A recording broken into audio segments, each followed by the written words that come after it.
श्री स्वामी समर्थ. समर्थ सेवेकरी बंधू आणि भगिनींनो, नमस्कार. आज शनिवार मार्गदर्शनाचा आपला दिवस. स्वामी सेवा आणि मार्गदर्शन या आठवड्यातून आपण ज्या काही प्रश्न उत्तर आलेले होते आपल्याकडे, जवळपास आज सकाळी 11 वाजेपर्यंत माझ्याकडे जेवढे प्रश्न उत्तर आलेले होते, मी सर्वच प्रश्नांची उत्तर दिलेली आहे. आणि त्यानंतर जे आले असतील ते पेंडिंग आहेत. ती ऑडिओ पण आपण आपल्या ग्रुपवर शेअर केली आहे ना सर्व ग्रुपवरती? हाँ दादा, की है. हा, तर सर्वांनी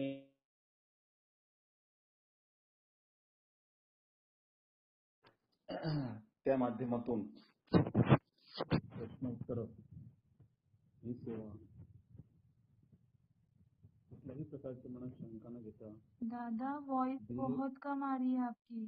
स्पीकर पे रखिए आप, तो ही वॉइस आएगी. स्पीकर पे ही मेरा फोन.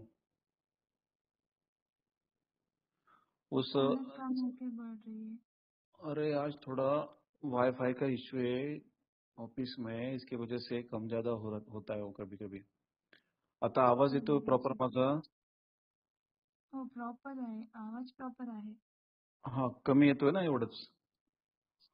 ओके, बीच में कम हो रहा है, ऐसे अभी नॉर्मल आ रहा है. ठीक आहे. तर त्या माध्यमातून आपण आज जी प्रश्न उत्तर केलेली आहेत, तर स्वामींचा आशीर्वाद आपण समजूया.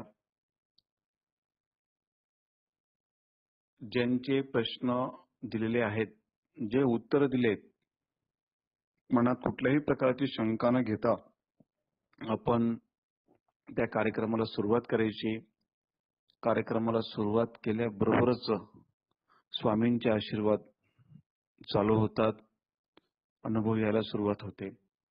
तर या माध्यमातून हजारो सेवेकऱ्यांना अनुभव आलेले आहेत, ते पण दिव्य अनुभव आलेत. आणि स्वामी प्रत्येकांच्या घरामध्ये लीला करतायत.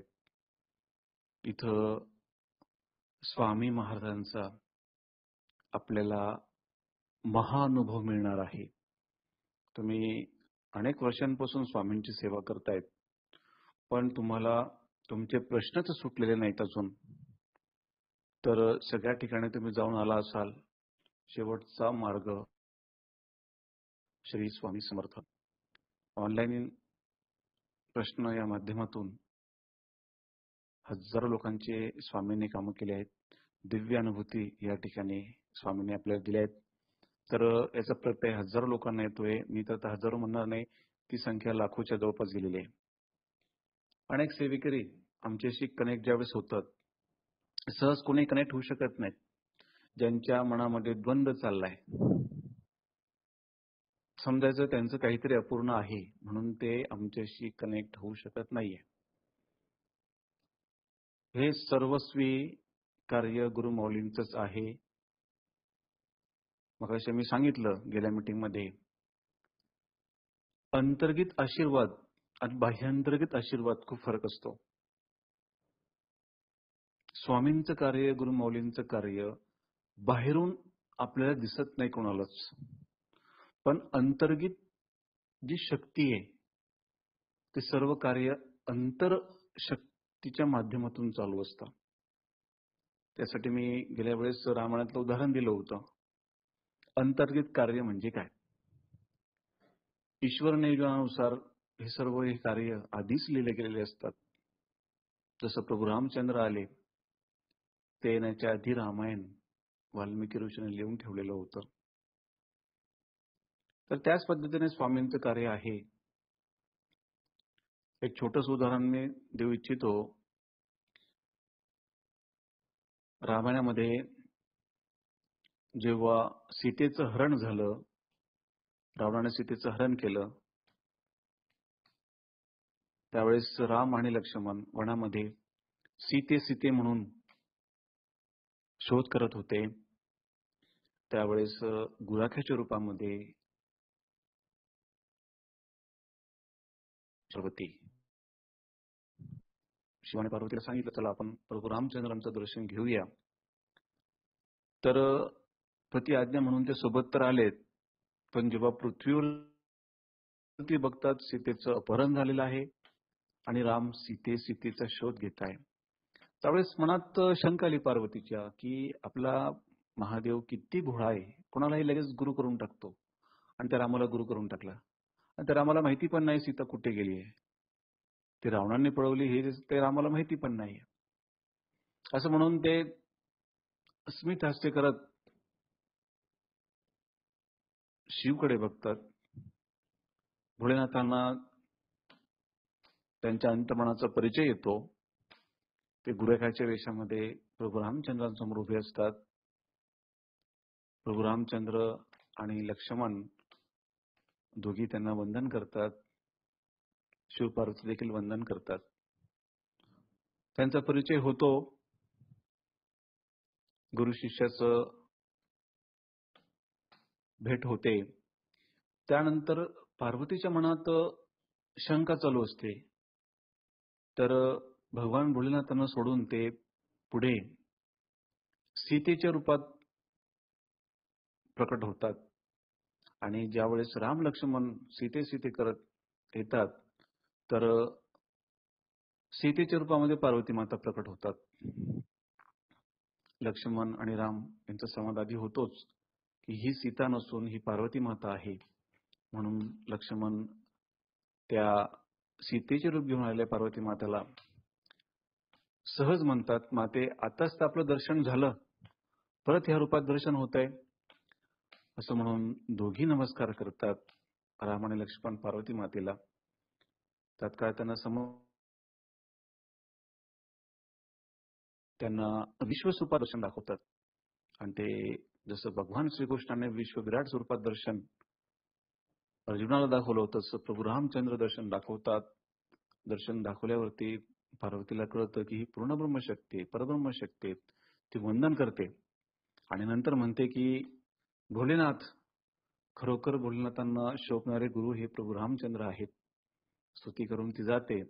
पण जेव्हा ही गोष्ट प्रभू शिवाला माहिती पडते तेव्हा त्यांचा क्रोध अनावर होतो की तू सीते मातेचं रूप धारण का केलं? ती माझ्यासाठी गुरुमाता आहे आणि तू माझी पत्नी बनू शकत नाही, कारण तुझ्या देहाने ते गुरुमातेचं रूप धारण केलेलं आहे.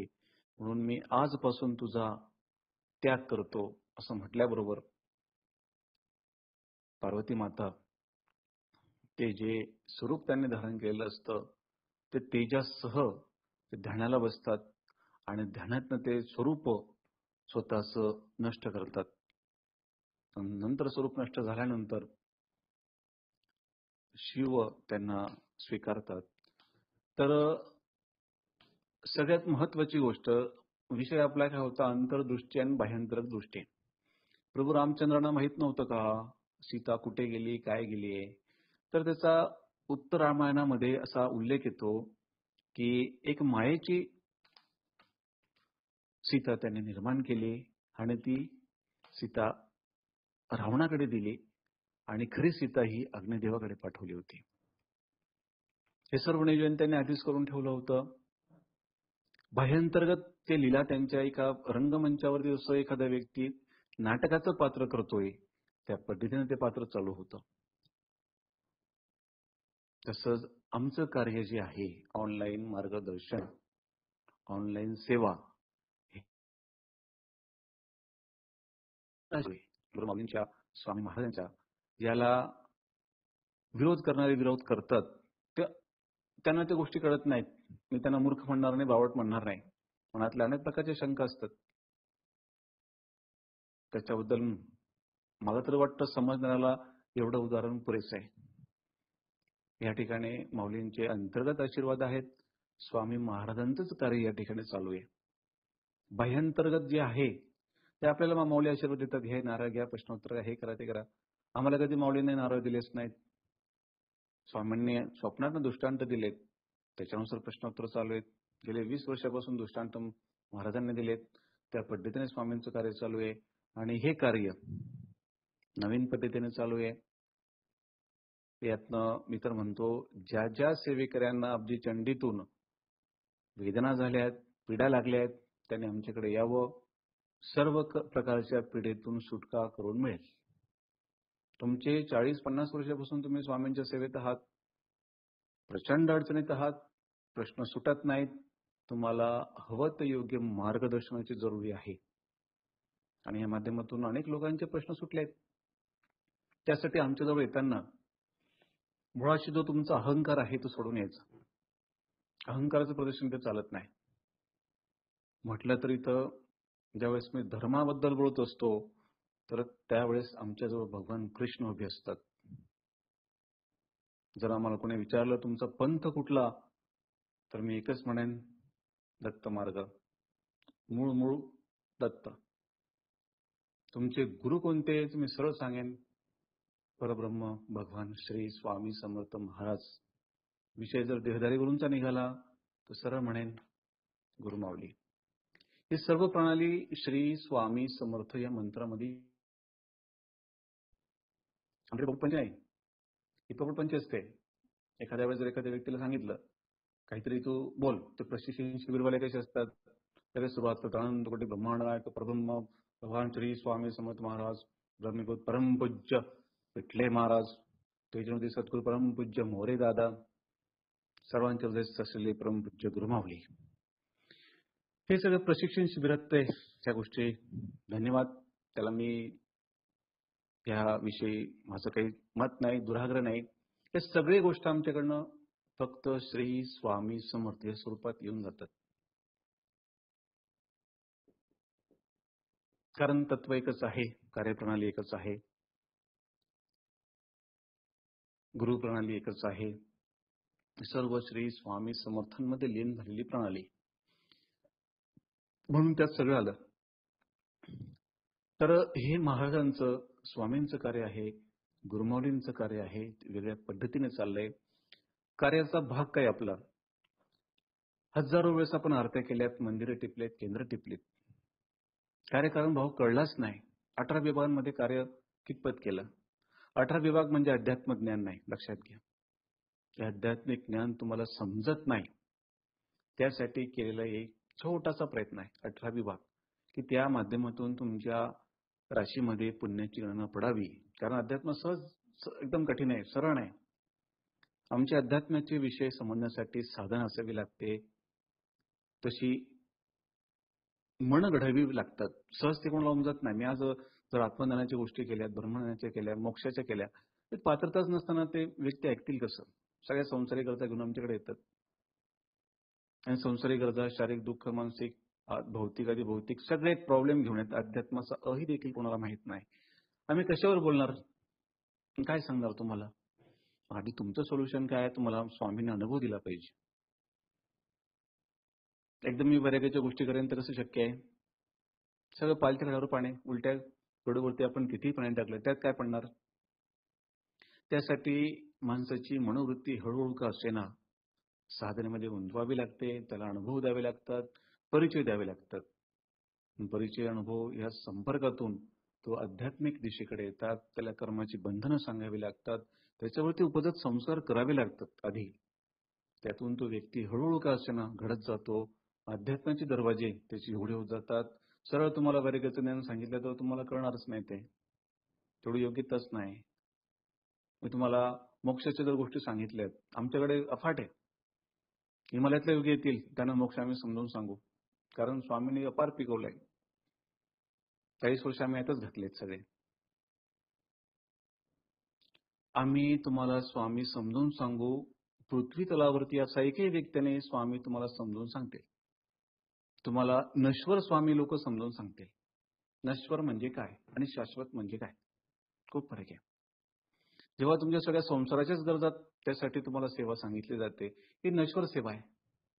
हे शरीर आपलं देखील इथं नाहीये, ती क्षणिक काळाचा प्रवास आहे. हा तुमचा क्षणिक काळाचा प्रवास आहे. कधी ह्या जीवाला मरण येऊन जाईल सांगता येत नाही. त्याच्यामध्ये बालपण, किशोरपण, तरुणपण, म्हातारपण, अनेक प्रकारच्या अवस्था, त्यात जीवाला टाकलेली बंधनं, टार्गेट, त्याच्यात सगळं सत्यानाश होतो. अध्यात्म राहतो कुठे. आम्ही स्वामींची खूप सेवा करतो. अरे किती आरत्या केल्यात, शेकडोने गुरुचरित्र पारायण केलेत, सर्व झालेत, अनुभव तो चिकार आलेत आम्हाला. मूळचा अनुभव आला का. मग मूळचा अनुभव हा काय असतो, हा प्रकार काय, कधी आम्हाला कोणी सांगितलंच नाही. माऊली तर 18 विभागाविषयीच बोलतात. त्याच्याबद्दल तर तेवढंच माहिती. म्हणजे आमचं अध्यात्म झालं का प्रश्न आहे. उत्तर द्यायचं आपल्याला.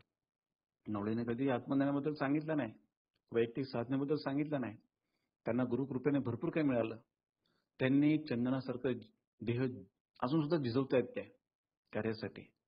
प्रत्येक हृदयामध्ये आज 10 कोटीच्या आसपास सेवेकऱ्यांमध्ये श्री स्वामी समर्थ बीज मंत्राची रोपण माऊलींनी केली आहे. पण एखादं रोप कसं असतं, त्याला झोपावं लागतं सूर्यापासून, सूर्यप्रकाशापासून, पाण्यापासून, त्याचं सगळ्या ठिकाणी संरक्षण त्याला द्यावं लागतं. गुरांपासून संरक्षण द्यावं लागतं. तेव्हाच ते मोठं होतं आणि चांगल्या पद्धतीने फळं देतं. तसं सुद्धा ह्या सेवेचं आहे. जर आपल्याला कोणी व्यवस्थित खतपाणी घातलंच नाही, योग्य मार्गदर्शक गुरु भेटलाच नाही, वेळोवेळी त्याला सूर्यप्रकाश भेटलाच नाही, पाणी भेटलं नाही, गुरांपासून संरक्षण झालं नाही. मन म्हणजे हे गुरासारखं असतं, कुठेही पळतं जोर सुटला की. ते आध्यात्मिक स्टेप्स असतात. ते आपल्याला समजून कोण सांगेल? महाराज काही बोलतात का फोटोतून? माऊली बोलत नाहीत. माऊलींना तुमचे प्राथमिक दुःख दिसतात.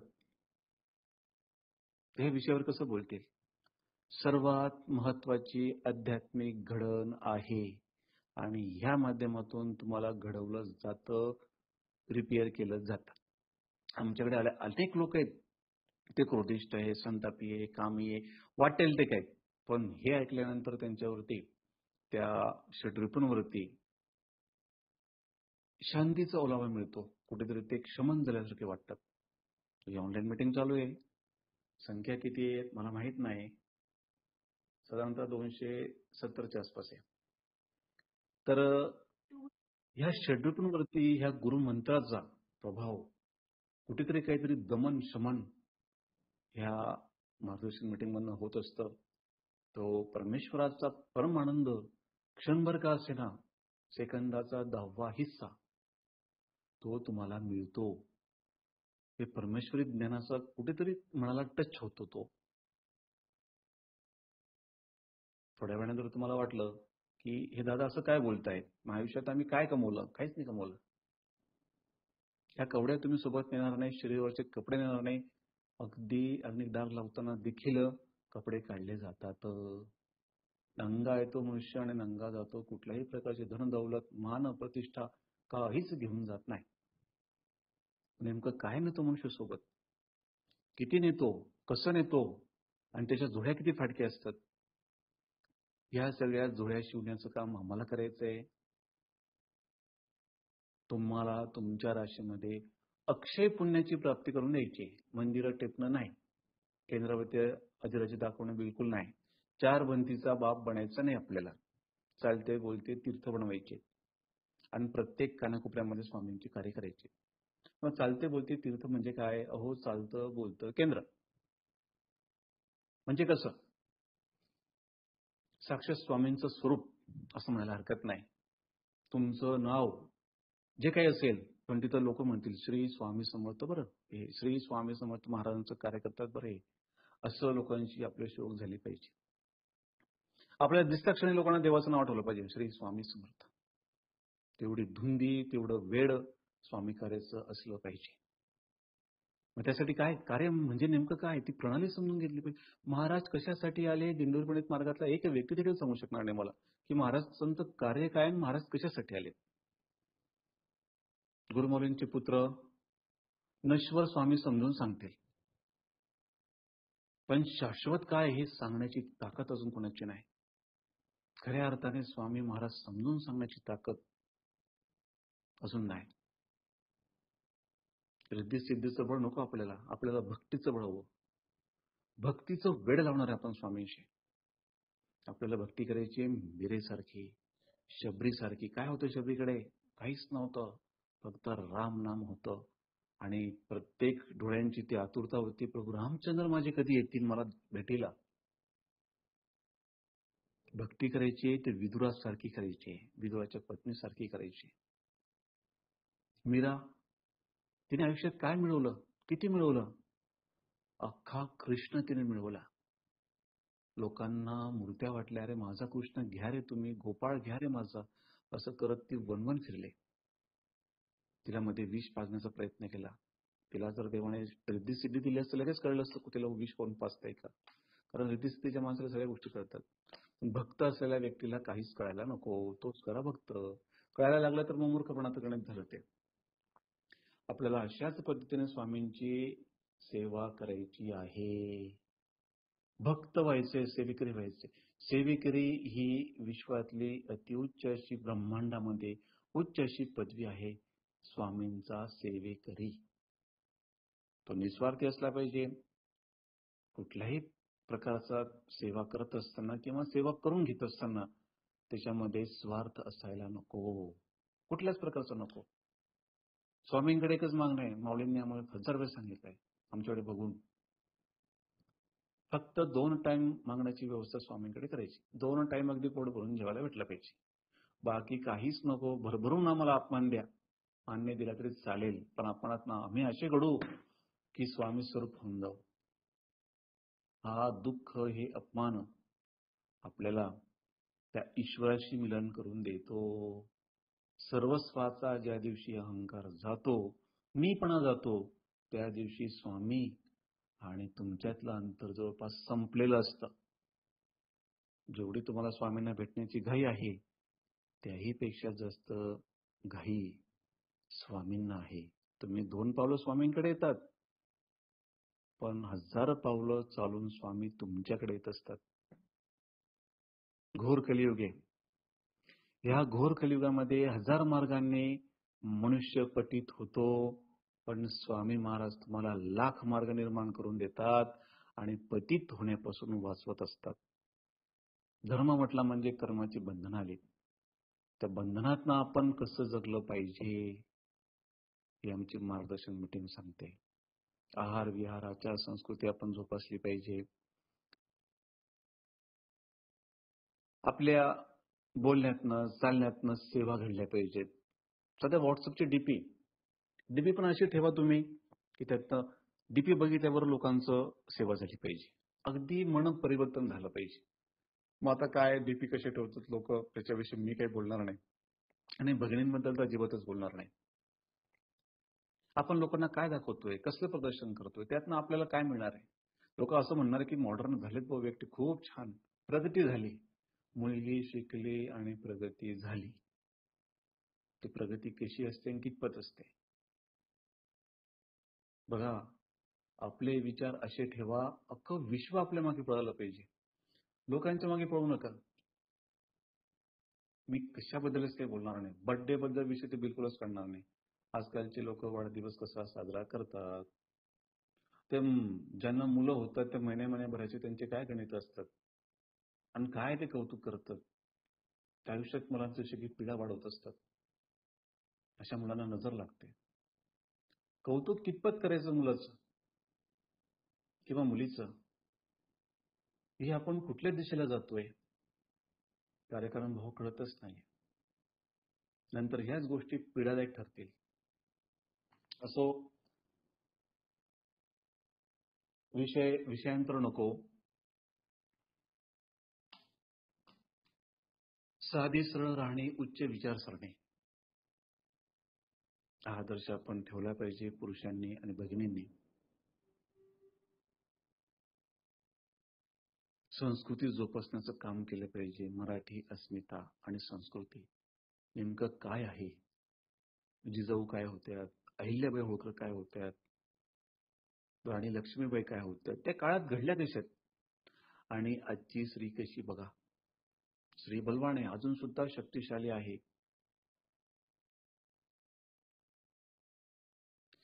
तिला जर तिचा आत्मविश्वास निर्माण करून दिला तर ती वाटेल ते काही करू शकते.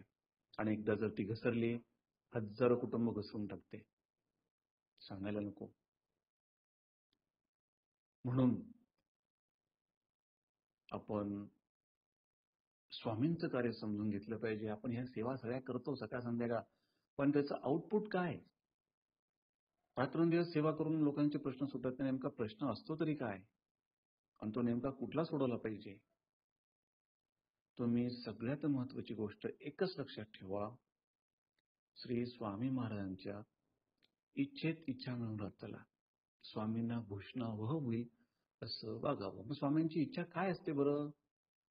आणि त्यांना भूषणा होईल असं आपण काय वागलं पाहिजे? मुळात म्हणजे आपण प्रश्न मांडूच नाही. खरं गणित तर हे. स्वामींना तुमचा प्रश्न लपला आहे. त्यांना सांगायची गरज वाटते का स्वामींना की मला असं असं दुःख आहे महाराज, हा प्रश्न घ्या आमचा? खऱ्या भक्ताला सांगायची गरजच नसते. स्वामींना कळतं, मग सगळंच कळतं ना स्वामींना, मग आपण कशाला प्रश्न मांडायचं?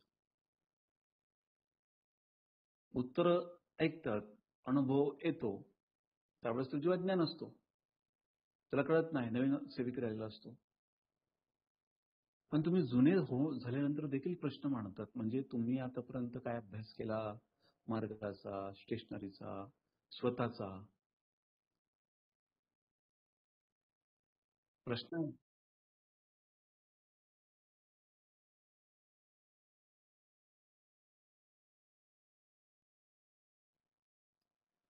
श्री स्वामी समर्थ. येतोय आवाज?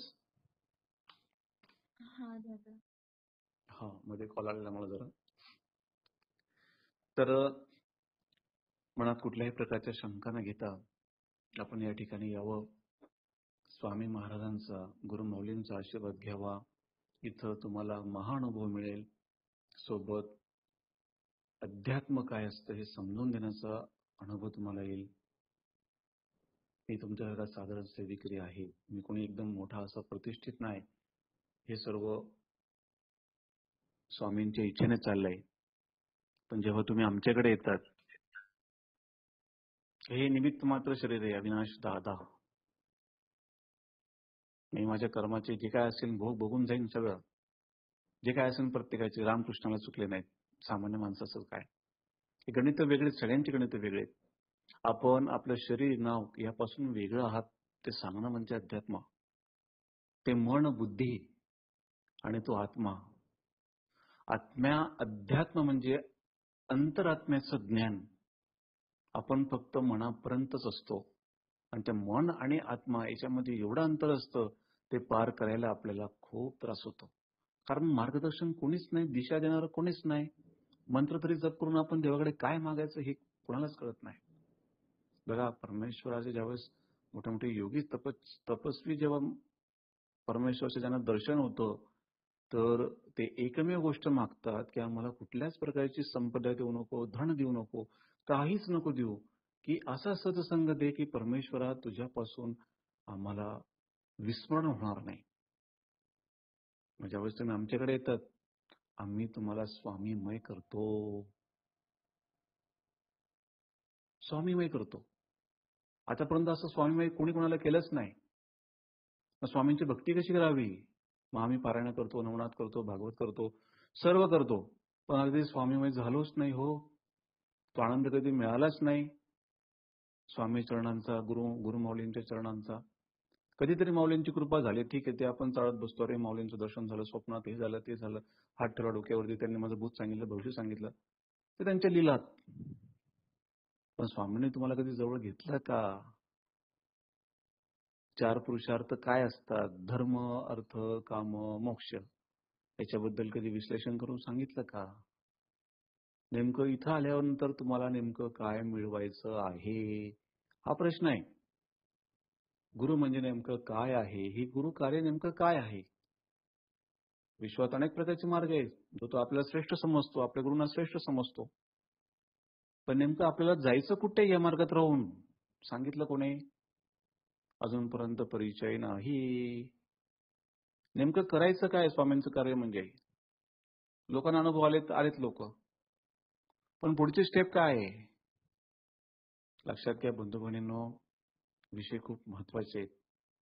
जे आपण सकाळ संध्याकाळ भूपाळी असो, स्वामींची आरती असतो, स्वामींची संध्याकाळची आरती असतो, या आरतीतनं काय मागितलं जातं? सद्गुरुनाथाची तुम्ही प्रार्थना म्हणतात त्यावेळेस त्यातनं किती आपण स्वामींकडे काय काय मागत असतो? प्रत्येक वेळेस अंत नको पाहू असा शब्द सांगितला जातो.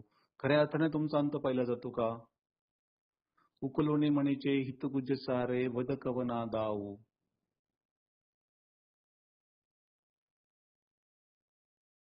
अर्थ शोधला तर भरपूर आहे. एकदा ती प्रार्थना आहे का स्वामींची?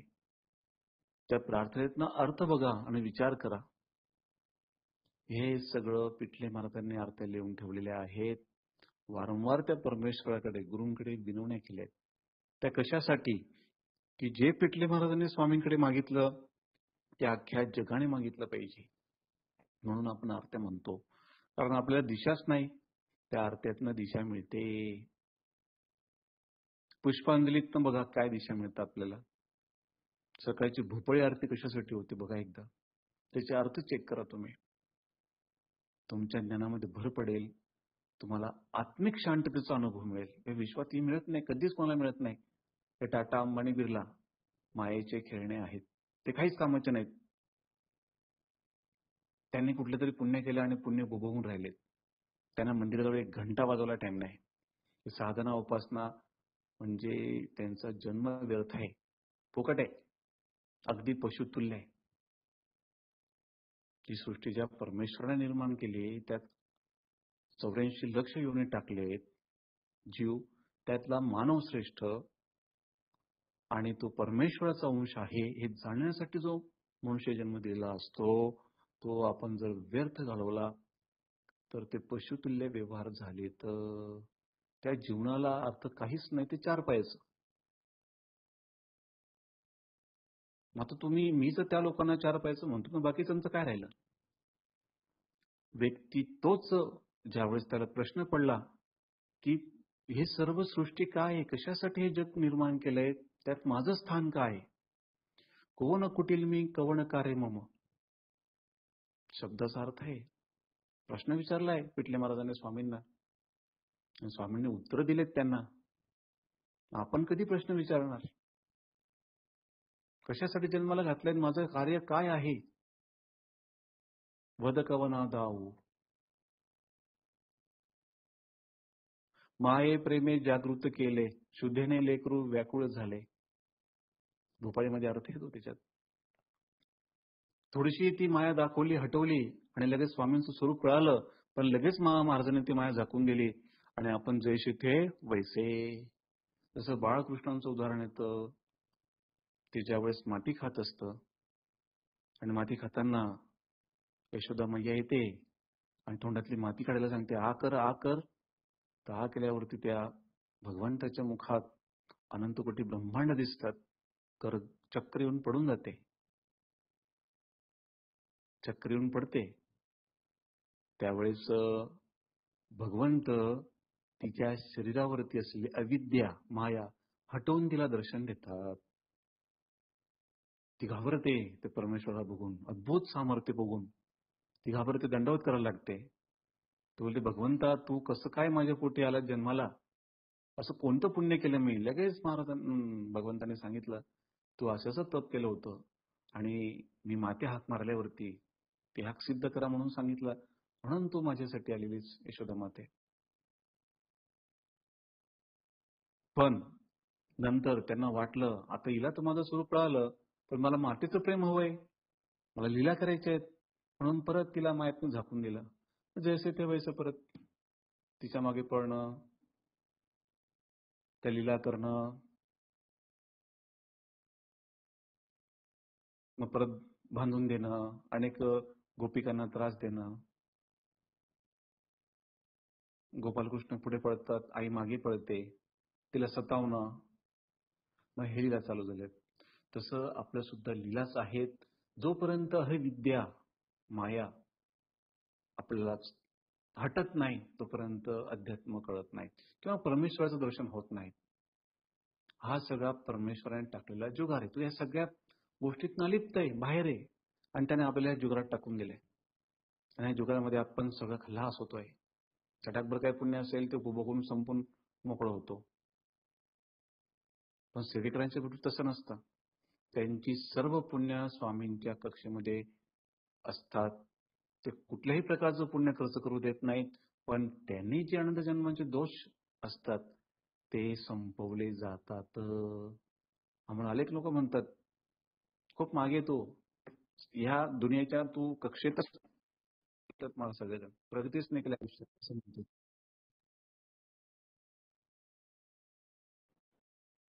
पण मी सांगू इच्छितो, करोडो वर्ष लोकांच्या पुढे, हे विज्ञानाच्या पुढे, करोडो वर्ष. आज जर मी 8, 10, 15 वर्ष लोकांना मागे वाटत असलो, आयुष्यात काय मिळवलं नाही. पण जे मूळ तत्व आम्ही मिळवलं किंवा त्याचा प्रयत्न करतोय, अद्भुत ह्या गोष्टी मिळवल्यात, त्या जगरहाटीच्या पलीकडच्या आहेत. आणि तुम्हाला सर्वांना याचा आत्मिक आनंद मिळावा, त्यासाठी हा चाललेला प्रयत्न. स्वामी कशासाठी आलेत? तुम्हाला आरतीतनं उत्तर मिळतील. स्वामींचं कार्य काय आहे हे आम्ही तुम्हाला समजावून सांगू. केंद्र उभारले आणि आरत्या झाल्यात, दानपेटे भरल्यात म्हणजे स्वामींचं कार्य मुळीच नाही. महाराजांना अगदी सोन्याचे मुकुट दिलेत, याला कार्य म्हणत नाहीत. आतापर्यंत तुम्ही किती सेविके घडवलेत, 18 विभागातून किती कार्य करून घेतलं, स्वामींना तुम्ही कितपत समजावून सांगण्याचा प्रयत्न केला. 4 भिंतीचे बाप स्वामींचे सेविके नसतात. 4 भिंतीमध्ये आपण कुठल्याही प्रकारचा रुबाब करू शकत नाही.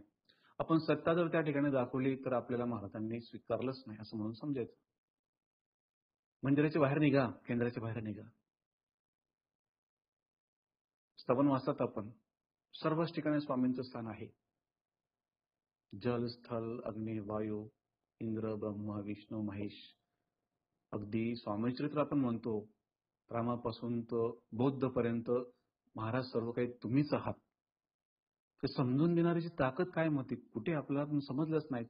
आपण शिवाची सेवा करतो, देवीची करतो, गणेशाची करतो. महाराज महाराज सगळ्यांमध्ये, मग सगळ्यांची सेवा आपण का करतो? प्रश्न आहे, विचारलं पाहिजे. हा दरबार कशासाठी आलेला एवढा? आपल्याला फक्त जर महाराजच घ्यायचे मग दरबार कशासाठी? तर हे राष्ट्र कल्याणासाठी आपल्याला आणि देवी-देवतांची सेवा करावी लागते. सर्व सेवा श्री स्वामी समर्थ अर्पणार्पणमस्तु. जेव्हा कुठलीही सेवा झाल्यानंतर आपण स्वामींचा जय जयकार करतो, म्हणजे त्या सेवा स्वामींना अर्पण करतो. गुरुशक्तीशिवाय कुठलीही साधना सक्सेस होत नाही. म्हणून कुठलीही साधना करत असताना आपण स्तवन आणि एक माळा स्वामींची घेतो. देवतेची साधना करण्यापेक्षा गुरुतत्वाची साधना खूप श्रेष्ठ असते. देवता कदाचित तुम्हाला तुमच्या भक्तीमुळे प्रसन्न होऊन तुम्ही जे मागाल देऊन टाकाल. गुरु तसे नसतात. गुरु म्हणजे काय असतात? गुरु तुमचे अनंत जन्मांचे दोष काढून तो आत्मा पवित्र करून त्याला आत्मज्ञान देण्याचं काम दत्त महाराज करत असतात. दत्त महाराजांचा अवतार म्हणजे श्री स्वामी महाराज, सर्वच दत्त अवतारी जे काय आहेत त्यांचा मूळ उद्देश आत्मज्ञान देण्यासाठी त्यांचा अवतार झालेला असतो. सर्व देवांना आपण नावानिशी बोलू शकतो, पण गुरु दत्त, फक्त दत्त महाराजांना गुरु म्हटलं जातं. कारण हा अवतार आपल्याला आत्मज्ञान देण्यासाठी आलेला आहे, ब्रह्मज्ञान देण्यासाठी आला आहे. पूर्ण ब्रह्मात तो जीव आणि शिव याचं मिलन व्हावं म्हणून ही गुरुशक्ती आलेली आहे. हे सर्वांच्या बाबतीत घडणार आहे. कोणाचं लवकर घडेल, कोणाचं नंतर घडेल. आणि काहींचा अनुभव येऊन पळून जातील, मग त्यांना आणखी परत कितीतरी जन्मात मग ते योग मिळेल. संधी आहे, तुमच्या पुढे अख्खा परिस उभा आहे. त्या परिसरात तुम्हाला टच होऊन सोनं बनायचं का तुम्हाला अख्खं परिस बनायचं हे तुम्ही ठरवायचं. आम्ही मार्गदर्शनामध्ये कुठेही अपूर्ण पडणार नाही. आमच्याकडे किती मोठ्या व्यक्ती उद्या, तो जर अहंकार घेऊन आला तिथं भैरव आहेत, जर मुळासकट आपण फेकून देतील. मग तो किती तपस्वी असू द्या, किती जपस्वी असू द्या, आणि त्याने कितीही तीर मारलेले असू द्या, ते कळतं आम्हाला लगेच. तो संत असो, मोठा महंत असो, आणखी कुठलाच जंत असो, अहंकार घेऊन आला तो व्यक्ती शून्य असतो.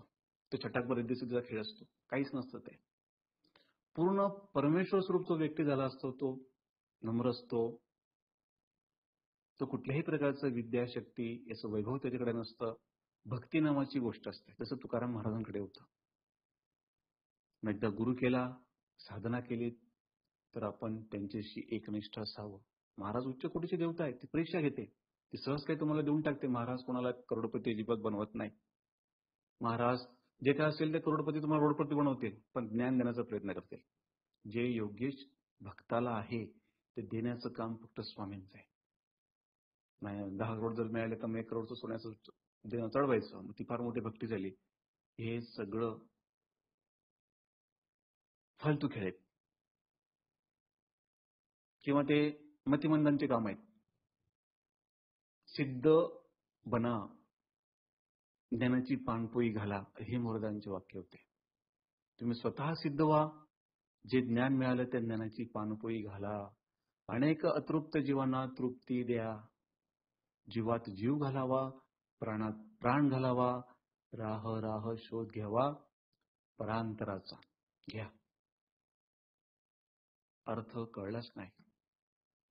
एखादा प्रश्नकर्ता असतो, एखादा दुःखी व्यक्ती आला, त्या दुःखाचा प्रश्नकर्त्याला चटकन कळलं पाहिजे काय दुःख यायला. दुःखाची वेदना तरी आपल्याला जाणवता आली पाहिजे. ते दुःख आपल्याला आहे. जेव्हा तुम्हाला कळालं तुमच्या जवळ मोक्ष उभा असेल, अगदी जवळ तुमच्या जवळ गाय जरी गेली किंवा एखादा पक्षी पशु जरी गेला, तर त्याला जे काही यातना असेल ते तुम्हाला ज्यावेळेस जाणवतात, समजायचं तुमचं अध्यात्म तुम्ही योग्य दिशेने चाललाय. एकनाथ महाराज गंगा जल घेऊन येत असताना घरी एक गाढव मरणप्राय अवस्थेत पडलेलं होतं आणि त्याला पाणी पाजावं म्हणून त्याने सगळं गंगेचं पाणी त्या गाढवाला पाजलं. घरी गंगा घेऊन गेलाच नाही आणि ती घेतलेली परीक्षा भगवान शंकराची होती. त्यांनी लगेच आशीर्वाद दिला. सांगण्याचा उद्देश काय? संत अशी असतात, त्यांना वेदना कळते. तशी आपली गुरुमाऊली आहे. त्याला प्रचंड वेदना कळतात लोकांच्या. मन कळतात. लाखो लोकांची मनं अगदी सत्संगातून एका क्षणात ओळखणारी आपली गुरुमाऊली. कुठल्याही सिद्धीचा प्रसिद्धीचा झोत नाही. आता काही बावट मूर्ख काय करतात, पर्ची पर्ची देखो आपने बोलने से पहले मैं आपको सवाल का जवाब दे दिया. रिद्धी सिद्धीचा खेळ एवढी मोठी गोष्ट नाही, ही किरकोळ गोष्ट आहे. आमच्या मुलींना आदले 3 जन्म नंतरचे 3 जन्म कळतात. कधी अशी त्यांनी दाखवली का प्रसिद्धी मला किती कळतं असं? मेलेली लोक उठवतायत. राष्ट्र कल्याणासाठी झटतात रात्रंदिवस. रिद्धी सिद्धीचा खेळ कधीही दाखवायचा नसतो लोकांना. हे अर्ध्यापुरे गुरुचे चेले असतात. आणि चॅलेंज स्वीकारता की देखो मैं चॅलेंज स्वीकार कर दिखाता हूं. अध्यात्म असं नसतं. तुम्हाला जरी समजत असेल तर मानवाचा जो संत होतो त्याला सांगण्याची आज्ञा नसते. लेकी बोले सुने लागे असं सांगावं लागतं. सर्वात मोठं उदाहरण म्हणून पिठले महाराज. पिठले महाराज ज्यावेळेस प्रश्नोत्तर करत होते, त्रैलोक्य ज्ञानी होते. साईंपेक्षा 10 पट पॉवर पिठले महाराजांमध्ये होती. 10 पट बोलतोय मी. कोटी सूर्याची उपासना 48 वर्ष परलोकात केली होती. बोला काय पाहिजे? कोटी सूर्य तेजाची पूर्ण ब्रह्मस्वरूप झालेले होते. त्यांना शेकडो जन्म कळत होते आलेल्या जीवाचे. आलेले पहिले शेकडो जन्म, नंतरचे शेकडो जन्म कळत होते. दधीची ऋषींचा अवतार म्हणतात त्यांना. दधीची ऋषी जे इंद्रायच्या अयोध्येत त्यांनी स्वतःच्या पोटात ठेवले होते. पण एखादा व्यक्ती त्यांच्याकडे यायचा तेव्हा पिठले महाराज असं म्हणायचे, स्वामींची अशी इच्छा आहे, तुमच्या घरावर कुलदेवीचा कोप आहे, वास्तुशास्त्र चेक करून घ्या, तुम्हाला पितरांचा त्रास आहे, स्वामींची अशी इच्छा आहे की असं स्वामी महाराज बोलताय. वैयक्तिक कुठलंही श्रेय स्वतःकडे घेतलं नाही. स्वामींची इच्छा आहे, स्वामी असं बोलताय. धन्य हो गुरु, धन्य हो. किती निस्वार्थी भावना. स्वामींनी भरभरून दिलंय, पण ते कधी पेट्या त्यांनी उघडल्याच नाहीत. सर्वस्व स्वामींना दिलं. आपल्याला छटाकभर काही मिळालं तर एखादा मोबाईल मिळाला तर सगळे त्याचे खोल खोल करून सोडतो आपण मोबाईल मध्ये बघून. तशी एखादी रिद्धी सिद्धी मिळते तर सगळं मग ते बावड लोक सगळ्या ठिकाणी पेरणी करत असतात. खरा शिष्य असा असतो. तसे ज्ञानेश्वर माऊली. संत म्हणून काय तुमच्या पुढे मी मांडतोय संत कसे असतात. संतांकडे बघण्याचा दृष्टिकोन लोकांचा फार वेगळा आहे. ज्ञानेश्वर माऊली भगवान कृष्णांचा अवतार होते. संन्यासाची पोरं म्हणून त्यांना हिणवत होते सगळे लोक. संन्यस्त व्यक्तिप्रत गृहस्थी झाला होता आणि त्यांना ही 4 मुलं झाली होती म्हणून ब्राह्मणांनी आणि तिथल्या परिवाराने, ग्रामस्थ लोकांनी त्यांना गावाबाहेर काढलं होतं. भिक्षा कोणी घालत नव्हतं. ताट्या लावत होतं ज्ञानेश्वर महाराज जर भिक्षा मागायला गेले तर. एवढी प्रचंड अवमान त्यांचा झाला. त्याने क्षणार्धात त्यांच्याकडे एवढी लीला होती. एक अन्नपूर्णा मातेला जर आदेश दिला असता तर तिने ते वैकुंठातलं अन्न त्यांच्यासाठी धाडलं असतं. भिक्षा मागायची काहीच गरज नव्हती हो. का त्याने रिद्धसिद्धीचा वापर केला नाही? का नाही केला? स्वतः त्या आदिशक्तीने कुंडली जागृत करून पाठीवरती पोळ्या शेकल्या. विस्तव सुद्धा त्यांच्याकडे नव्हता. पाठीवरती पोळ्या शेकल्या कुंडलिनी शक्ती जागृत करून. काय खेळ्या? संत कशाला म्हणतात हे समजून घेण्याचं कारण आहे, प्रयोजन आहे. आपला अध्यात्माकडे बघण्याचा दृष्टिकोन वेगळा आहे. काहीतरी चमत्कार होतो म्हणून तुम्ही लोक इथे पर्यंत येतात. ज्ञानेश्वरी कळली नाही, गुरुचरित्र कळलं नाही, नवनाथ कळलं नाही, भागवत तर आणखी कळलंच नाही. फक्त संकट आलं, कोणीतरी सेवा दिली, करून मोकळे झाले. प्रश्न सुटला, विषय संपला, सगळं गेलं, समूह केरात गेला. हे ग्रंथ पूजनीय, मी 1000 वेळेस सांगतो. वाचून सोडू नका. ग्रंथांचं मनन करा, चिंतन करा. ज्या दिवशी तुम्हाला ग्रंथ कळाले त्या दिवशी संत कळतील. ज्या दिवशी संत कळाले त्या दिवशी भगवंत कळेल आणि भगवंत तुमच्या समोर कटेवरती हात ठेवून तो पुढे तुम्हाला दर्शन देईल. मग तो कोणाच्या रूपात असो. जेव्हा तुम्ही मला अविनाश दादा म्हणतात ते शरीराचं नाव आहे. तुम्हाला वाटलं इथून गुरुमाऊली कार्य करतात तर खरोखर माऊलींचंच कार्य या ठिकाणी चालू आहे. काहींना वाटतं आमचे प्रश्न स्वामींची उत्तरं, तुम्हाला इथून स्वामींचीच उत्तरं मिळतील. मानलं तसं आहे. जेव्हा धर्माचं मी ज्ञान देतो तेव्हा साक्षात भगवान कृष्ण आमच्या समोर असतात. जेव्हा आम्ही आत्मज्ञानाबद्दल बोलत असतो साक्षात दत्तप्रभू उभे असतात. तर ह्या माध्यमातून ते बोलत असतात. स्तुतीवाचक शब्द नाहीत. सत्य तर सत्य.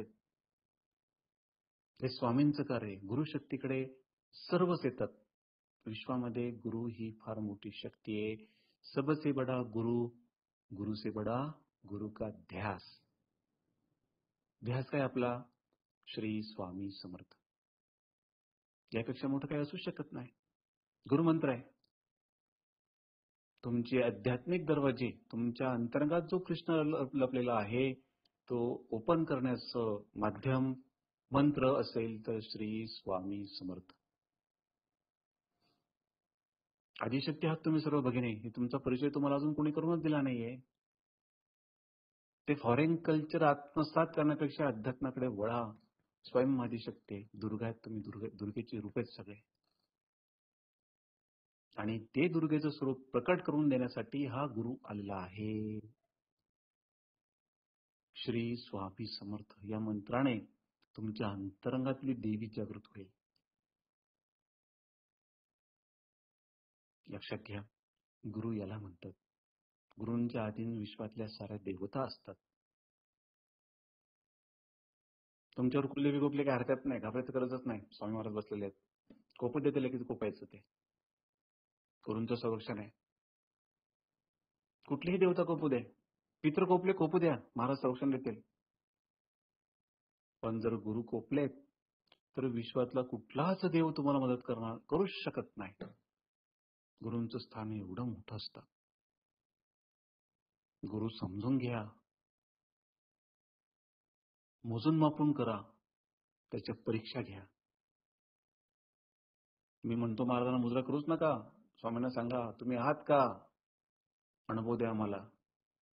आमचं मागणं पूर्ण करा. आमची जी काही इच्छा मनोकामना पूर्ण करा. हम गयाने जिंदा याचं उदाहरण आम्हाला द्या. बघा स्वामी देतात की नाही उदाहरण. आणि उदाहरण दिलं तेव्हा स्वामींना मुद्रा करायचं. असं करायचंच नाही. परीक्षा गुरूंची घ्यायची. नंतर जेव्हा गुरुपरीक्षा येतात तेव्हा सिंहाचं काळीज ठेवून उतरायचं. घाबरायचं अजिबात नाही. हा जन्म तुमचा परीक्षांसाठीच आहे. जोपर्यंत तुम्ही परीक्षा देणार नाहीत, सोन्यासारखं तुम्हाला तापवलं जाणार नाही, तोपर्यंत ती चकाकी येणार नाही. मग सोनं सर्वच होतात का? भगवंतांनी फक्त सोनंच निर्माण केलंय का? लोखंड केलंय, तांब केलंय, पितळ केलंय, चांदी केली आहे. अनेक प्रकारचे गुणधर्म ते धातूंमध्ये आहेत. जसे प्रत्येक व्यक्तींमध्ये असतील. सर्वच सोन्याचं रूप होऊ शकतात का? एखादं काही जड काम करणारा लोखंडवाला असतो, भांडे पितळीची असतात, देवाची भांडी तांब्याची असतात. थोडं त्याच्यापेक्षा महत्त्व चांदीला असतं, सोनं तर सोनंच असतं आणि हिरा तर हिराच असतो. प्रत्येकाचे वैयक्तिक गुणधर्म आहेत. आपण कुठल्या कॅटेगरीत म्हणतो भक्तीच्या आणि ह्या धातूंमध्ये आपली गणना कुठे आहे हे प्रत्येकाने आपलं अंतर्मनातनं शोधायचं. त्याला म्हणतात गुरु. स्वतःचं जोपर्यंत आत्मचिंतन करत नाही आपण तोपर्यंत आपला अध्यात्मात कणभरही प्रगती नाही. तुम्ही किती आपटा महाराजांपुढे खूप तपश्चर्या करा, पण आमचा ज्यावेळेस एक शब्द तुम्ही बाहेर फेकला, ओलांडला, तुम्ही कितीतरी मागे फेकले जातात. संकटांनी दुर्घटनांनी घेरले जातात. कळतच नाही बावड्याचा बाजार. जेव्हा आमचा एक शब्द जर तुम्ही पालन केलं, मोठ्यातले मोठे संकट, मोठ्यातले मोठे दुःख 0 मिनिटात ते पहाड तुम्ही पार करतात. तुम्हाला कणभर बी कळत नाही. एखादी मुंगी जर दिल्लीला जायची असेल ती एकटी जाऊ शकते का हो? तुम्हाला स्वामी मार्गात टाकून दिलं, मंदिरात आरती करा, हे करा, बस महाराजांनी अनुभव दिले, तुम्ही फक्त चिपकलेत, पण ज्ञान देणार कोणी आहे का तिथं? फक्त गुरुमौली करतायत. पण त्या प्रवासाचे तुम्ही तिथपर्यंत साठीदार आहात का? पण तुम्ही ती मुंगी जर एखाद्याच्या शर्टावर खांद्यावर बसली आणि तो व्यक्ती जर त्या दिल्लीच्या बसमध्ये किंवा दिल्लीच्या ट्रेनमध्ये किंवा एरोप्लेनमध्ये बसला तर 0 मिनिटात ती दिल्ली प्रवास पूर्ण करते. मग त्याला लागतात गुरु, मार्गदर्शन अवश्य असतं. आणि जर तुम्हाला या मार्गदर्शनमधून जर तुम्हाला अनुभव मिळाला, तुमची कामं झालीत, दिव्यत्वाची ज्याची प्रतीती तेथे माझे कर जुळती.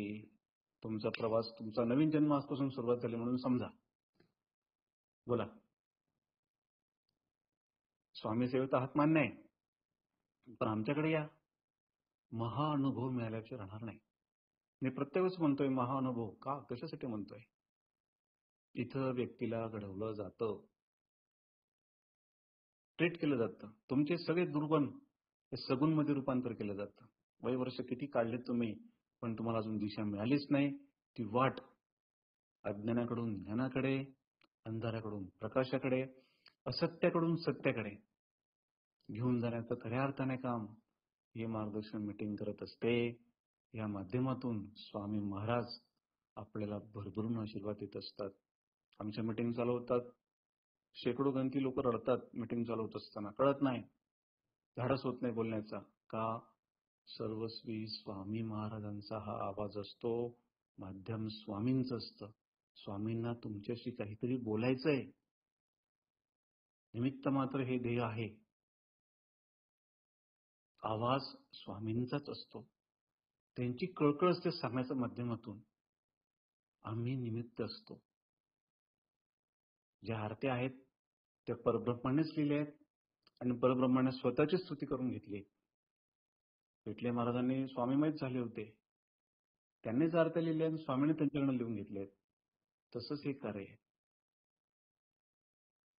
तुमच्या अंतर्गातले स्वामी जागृत करण्यासाठी महाराजांचं या स्वरूपात कार्य चालू आहे. प्रपंच कुटुंब सर्वांनाच, रामाला, कृष्णाला, अनेकांना आहे. कोणी या प्रपंचापासून सुटलेलं नाही. सर्वस्वी पूर्ण ब्रह्म, ती परमेश्वर शक्ती सुटलेली असते, निमित्त मात्र नाटक करते या अवतारामध्ये. तसा हा भाग असतो. तर आपण कृपया अर्थाचा अनर्थ न काढता व्यक्तिशः या गुरुप्रणालीचा अर्थ काढला पाहिजे. स्वामींचं कार्य समजून घेतलं पाहिजे. आम्ही बिघडलो आणि तुम्ही बिघडा अशीच अवस्था सगळ्या ठिकाणी बघायला मिळते. हे दुर्दैव्य आहे.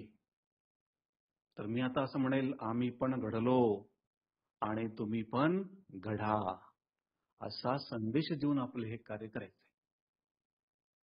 माझ्या संपर्कात आल्यानंतर 1000 वेळेस केंद्र टिपा, फक्त 10 मीटिंग अटेंड करा. जी घडण असते 10 मीटिंग मध्ये, तुमच्यात परिवर्तन झाल्याशिवाय राहणारच नाही. जसं एखादं कार्ड स्कूलमध्ये पण जातं, पण एखादं एक विशेष क्लास लावून ते सगळ्यात एक्सपर्ट होतं. तसे तुम्ही आमच्याकडे आल्यानंतर अध्यात्मात एक्सपर्ट होणार. तुमचा अहंकार चोरून चोरून घालून टाकू, मीपणा दळून टाकू. तुमच्यामध्ये अद्भुत सामर्थ्य निर्माण करून देण्याची ताकद, ती पॉझिटिव्हिटी निर्माण करण्याची ताकद आमच्यात आहे. तुम्ही शून्य आहात आलेले, पण शून्यातनं तुम्ही विश्व निर्माण करू शकतात. असल्या प्रकारचं साहस देण्याची शक्ती या हृदयामध्ये आहे. आमच्याकडे 1000 लोक महाराजांनी पाठवलेत. अगदी शेकडो लोक तर आत्महत्या करणारे होते, पण 0 मिनिटात निर्णय बदलला आणि त्यांच्या आयुष्यामध्ये नवं चैतन्य स्वामींनी निर्माण केलं. हे स्वामींविषयी असलेली तळमळ, स्वामींच्या कार्याविषयी असलेली तळमळ, त्यातनं घडत असलेल्या या घटना. कुठल्याही प्रकारचा स्तुतीवाचक शब्द नाही. ज्यांना वाटत असेल त्यांनी सरळ मीटिंग मधून बाहेर निघून द्यायचं, थांबायचंच नाही. गरज नाही आम्हाला. आमच्यापर्यंत येण्यासाठी पुण्य लागतं. मनात जर द्वंद्व असेल, इथपर्यंत येऊ शकत नाही. तुमची पुण्याची गणना तुम्ही कमी आहात म्हणून तुम्ही आमच्या संपर्कात येऊन निघून गेलात. काहीतरी तुमच्या मनात कीड घुसलं म्हणून. पुण्याची गणना जर एकत्र झाली तेव्हाच तुम्ही इथं टच होऊ शकतात, अदरवाईज नाही. मग सगळी तुमची कामं इथं होणारच आहेत. 101% होणार. विश्वाच्या पाठीमागे कुठे होणार नाहीत, इथं कामं होतील. फक्त कामांपुरते येऊ नका हो. जे मगाशी मी 1 तासापासून सांगतोय त्यातला एक शब्द जरी कळाला तर पुरेसा आहे. त्या पुढच्या गोष्टीसाठी या. असो, 1 तास झाला. या माध्यमातून कोणाला काही अनुभव शेअर करायचा असेल आपल्या प्रश्नोत्तराच्या माध्यमातून, किंवा तुम्हाला काही आध्यात्मिक प्रश्न विचारायचे असल्यास विचारू शकतात. श्री स्वामी समर्थ.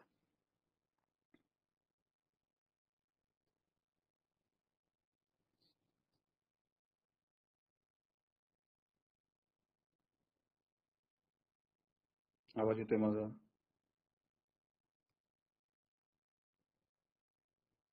हाँ दादा, आ रहा है.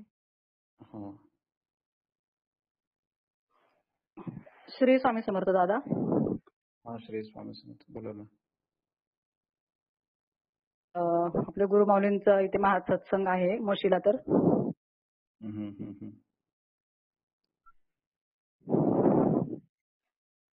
बोला बोला, त्याच्याविषयी बोला जरा. हा, श्री स्वामी. आवाज येतोय माझा क्लिअर ना? हा, येतोय. श्री स्वामी समर्थ सर्वांना. आता दादांचं एवढं तळमळीने कार्य चालू आहे, माऊलींच्या आणि मोरे दादांच्या प्रेरणेने चालू आहे. आणि दादा म्हणजे माऊलींविषयीच बोलत असतात, म्हणजे आपल्याला गुरु किती श्रेष्ठ आहे ते सांगत असतात. आणि असेच हे गुरु माऊली की जे म्हणतात की 4 भिंतींची केंद्र उभारण्यापेक्षा 2 पायांची केंद्र चालू करा. आणि आपलं हे जे ऑनलाईन ग्रुप आहे तो तसाच आहे, 2 पायांचा. दादा आपल्या विचारांमधून कितीतरी लोकांना आपण बांधून ठेवलेलं आहे या ग्रुपशी. आणि आपलं खूप छान मार्गदर्शन मिळते. काहींना केंद्रच माहिती नाही, केंद्र म्हणजे काय काहीच माहिती नाही, पण एक गुरूंचं तत्व घेऊन ते आपल्या या ऑनलाईन ग्रुपशी जोडले गेलेले आहेत. आणि त्यांना दादांच्या माध्यमातून गुरु माऊली, स्वामी महाराज ते समजायला लागले. आणि दादा प्रत्येक वेळेला समजून सांगत असतात, माऊली, स्वामी हे जे की ब्रह्मांडाचे चालक, मालक, पालक आहेत, तर त्याविषयी. तरी अशीच ही गुरु माऊली जे की आपली भारताची जी आपली संस्कृती आहे ती पुनरुज्जीवित करण्याचं काम ह्या मार्गातून होतंय. आणि तीच अशी गुरु माऊली प्रेमळ ती आपल्या इथं मोशीला पुण्यामध्ये 11 फेब्रुवारीला येत आहेत. तर आता दादांनी आत्ता सांगितलं की गुरु माऊली असे आहेत की त्यांना आपले पुढचे 3 जन्म आणि आधीचे 3 जन्म म्हणजे दिसतात. तर म्हणजे असे काय असेल म्हणजे माऊली. तर मला असं वाटतं की ज्यांनी म्हणजे माऊली माहिती नाही कोणाला तर त्यांनी प्रत्यक्ष यावं, आणि ज्यांना माहिती आहे त्यांनीही यावं आणि माऊलींचा आशीर्वाद घ्यावा. त्यांच्या कृपा कटाक्षाने सुद्धा आपले कितीतरी जन्मांचे दोष जळून जातात. जे आता आपण या मार्गातूनच आपण पण शिकतोय सर्व. आता हे पण जे गुरुंकडनं जे काही ज्ञान मिळाले मार्गात राहून, तर त्यातूनच बोलते म्हणजे. तर माझी पण इच्छा आहे अशी की सर्वांनी माऊलींचा आशीर्वाद घेण्यासाठी 11 फेब्रुवारीला मोशी येथे यावं आणि गुरुतत्व काय आहे आणि ते समजून घ्यावं आणि त्यांचा आशीर्वाद मिळवावा. तर श्री स्वामी समर्थ दादा. धन्यवाद. श्री स्वामी समर्थ. बघा 11 तारखेला मोशीला गुरुमाऊलींचा सत्संग आहे. बघा एखाद्या क्षेत्राला ऊर्जा मिळावी. अनेक सेविकरी काही जुने असो नवीन असो लपून बसलेले आहेत, माऊलींच्या संपर्कात येत नाहीत. ती कृपाळू माऊली शोधत फिरते या सत्संगाच्या माध्यमातून अनेकांना आशीर्वाद द्यायला. माऊली म्हटली तर नुसतं माऊली शब्द म्हटल्यानंतर डोळ्यातनं पाणी येतं. अद्भुत किमया आहे, करुणामय अशी शक्ती आहे, प्रचंड आहे. तर माऊलींचं दर्शन मिळणं म्हणजे कोटी तीर्था समान आहे. ते दर्शन जरी तुमचं झालं ना, क्षणार्धात कितीतरी पाप जळून खाक होतात. अद्भुत आहे सामर्थ्य गुरूंचं. तर आपण जवळपास राहत असाल पुण्यामध्ये इकडे तिकडे, 11 तारखेला अवश्य माऊलींच्या दर्शनाचा योग घ्या, लाभ घ्या आणि तिथून काहीतरी अमृतकण ते आयुष्यात उतरवा. सरळ ऐकून सोडू नका.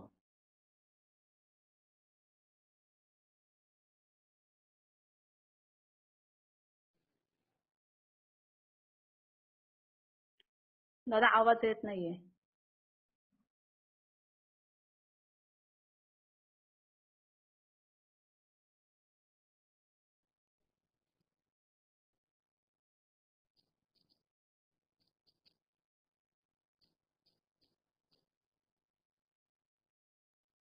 नमस्कार, आवाज येत नाहीये. आवाज येतोय का माझा?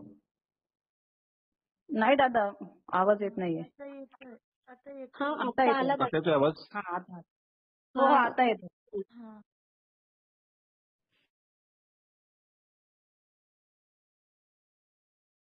चालेल. बरोबर चालेल. चालेल.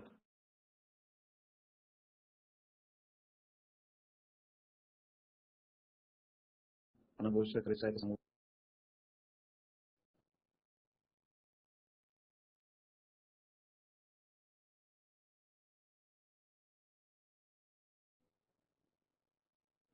आवाज आ रहा है क्या मेरा? श्री स्वामी समर्थ दादा. दादा मध्ये मध्ये ऍक्च्युली कट होत म्यूट होतो. हो जरा मला बोला ना, कोण बोलते? श्री स्वामी समर्थ दादा. ज्यांना गुरुप्रसाद कुणाला दादांचा आवाज बोलायचं नाही. असेल, हा बोला. ज्यांना कुणाला बोलायचं असेल ना त्यांनी तिथे म्हणजे एक हाय म्हणून असं दिसतं, त्याच्यावरती प्रेस करा म्हणजे तुम्हाला ना अनम्यूट करता येईल. दादा डायरेक्ट त्यांना अनम्यूट करता येत नाही त्यामुळे. बरोबर आहे. ज्या ठिकाणी स्पीकर दिसतो ना त्या ठिकाणी प्रत्येकाने टच करा, ज्याची इच्छा असेल बोलायची. ठीक आहे. नंतर तुम्हाला ऍडमिन अनम्यूट करतील, मग तुम्हाला बोलता येईल. बरोबर सांगितलं ना मी? हो दादा, हो तसे. हो चालेल. श्री स्वामी ठीक आहे. समर्थ. मैं उस दिन हाँ दादा बोलूं. हाँ श्री स्वामी समर्थ बोलिए ना. हाँ, मैं उस दिन एक्सपीरियंस शेयर कर रही थी और शायद आवाज कट हो गया था, तो आज मैं फिर हाँ से एक्सपीरियंस शेयर करती क्योंकि उस दिन शायद अधूरा रह गया था वो एक्सपीरियंस, लेकिन वो बहुत महत्वपूर्ण है इसलिए मेरी भी इच्छा है कि मैं डबल से शेयर करूं. अच्छा. और बहुत अच्छा अनुभव भी था वो. तो 2 मिनट में स्क्रीन शेयर करके करती हूँ ताकि सभी को दिखेगा वो.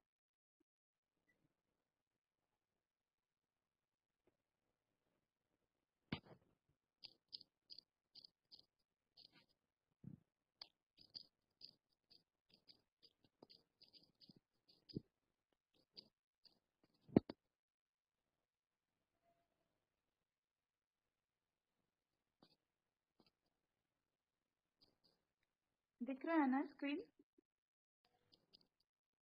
आहे.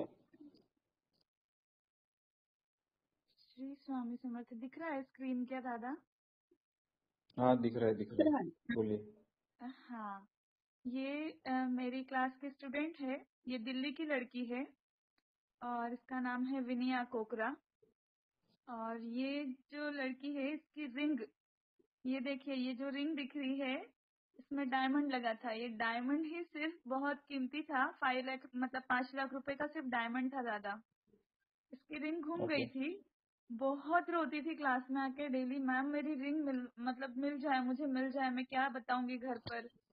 ठीक है, ऐसा करके इस बच्ची का परिचय मैं बाद में दूंगी।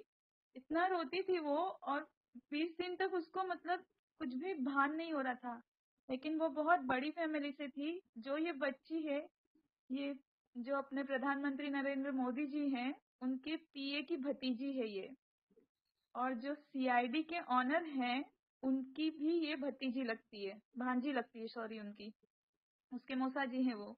तो उसने बाद में ये बात बताई, एक्सपीरियंस के बाद में भी वो बोली कि मैंने वो पुलिस कंप्लेन के थ्रू, एक बंदा आया था उससे, ये जो रिंग है ये ऑटो में घूमी थी उसकी रिंग, ठीक है। पर उस वहां घूमने के बाद उसने हर जगह चप्पे चप्पे में छनवा लिया। और उसके घर में उसने एक एक जो अलमीरा थी उसका पूजा खोल खोल के मतलब स्क्रू वगैरह सब चेक करवाया, लेकिन उसको वो रिंग नहीं मिली। इस बात को 4-5 दिन हुए और फिर वो बोली मुझे आकर। तो मैंने आपसे पूछा था दादा कि क्या बोलूं। आपने बोला था घूमी हुई वस्तु का जो मतलब मंत्र है वो उसको बताना और उसको मान सम्मान करने को बोलना। अच्छा। उसको मान सम्मान का कुछ आइडिया नहीं था, उसने मान सम्मान भी कुछ नहीं किया। पर उसने माला की, और वो भी एक ही दिन माला की स्वामी की, ठीक है। और वो रिंग उसको 20 दिन बाद उसकी अलमारी में, उसके मतलब जींस वगैरह कुछ रखे थे कपड़े, वहां पर उसको मिली। और वो मुझे बोली कि वो जीन्स जो थी, उस जीन्स को मैंने मैम कितनी बार, 2 बार धुलवा के धोबी से प्रेस करवा के बुलवा ली थी, तब भी वहां वो रिंग नहीं थी। तो ये रिंग वहां आई कैसे? अभी आपको मैं सबको चैट भी बताती हूँ। उसने मुझे बुधवार के दिन मार्गदर्शन मीटिंग के टाइम पर कॉल किया था, तो मैंने अटेंड नहीं किया, मैंने कट किया और उसको मैसेज किया। तो वो बोली मैम मिरेकल हो गया। तो मैंने बोला क्या हुआ, रिंग मिल गई? तो बोली मेरी रिंग मिल गई। तो मैंने बोला ग्रेट, तुमने वो किया था क्या जब? तो बोले मेरी अलमीरा में थी, जबकि मैंने वहां पर कितनी बार देखा था, वो बोली। तो बोली हाँ जी मैम मैंने जब किया था। तो मैंने बोला ग्रेट, श्री स्वामी समर्थ, ठीक है। तो वो बोली this is the power of puja and spirituality, मतलब ये मेरी जो आपने पूजा बताई उसका पावर था ये।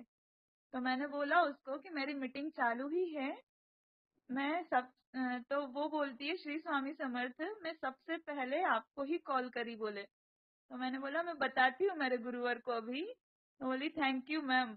मतलब उसको भी इतनी खुशी, और वो बच्ची खाना भी नहीं खा रही थी दादा, इतना टेंशन में थी वो।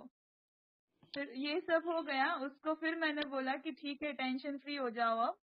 तो फिर लास्ट में उसने मुझसे बोला कि, मैंने उसको बोला कि स्वामी कहीं से भी ढूंढ के दे देते हैं, ठीक है। तो वो बोली हाँ मैम बहुत सही है कि कहीं से भी मिल जाता है, ये भी बोली। और कल उसने शायद जन कल्याण का फॉर्म भी भरा है, पता नहीं, अभी शायद नेहा ताई ने चेक किया होगा, तो उसने जन कल्याण का फॉर्म भी कल भरा है इसी वजह से। और मेरी वेरी गुड। क्लास की पॉजिटिविटी बताती हूँ, उसको भी यकीन ऐसे नहीं होता, लेकिन मेरी क्लास में मैं रोज सुबह जो 2 माला का जप होता है, उसकी वजह से जो ये पॉजिटिविटी आती है, ये इन सब स्टूडेंट्स को स्वामी की ओर खींचती है और स्वामी की भक्ति में लीन करती है। पूरी क्लास स्वामी में होती है मेरी डेली। सब वहाँ पे जैन बैठे हुए हैं, हालांकि जैन लोगों को ये सब कुछ चलता नहीं है। सही बोला मैं?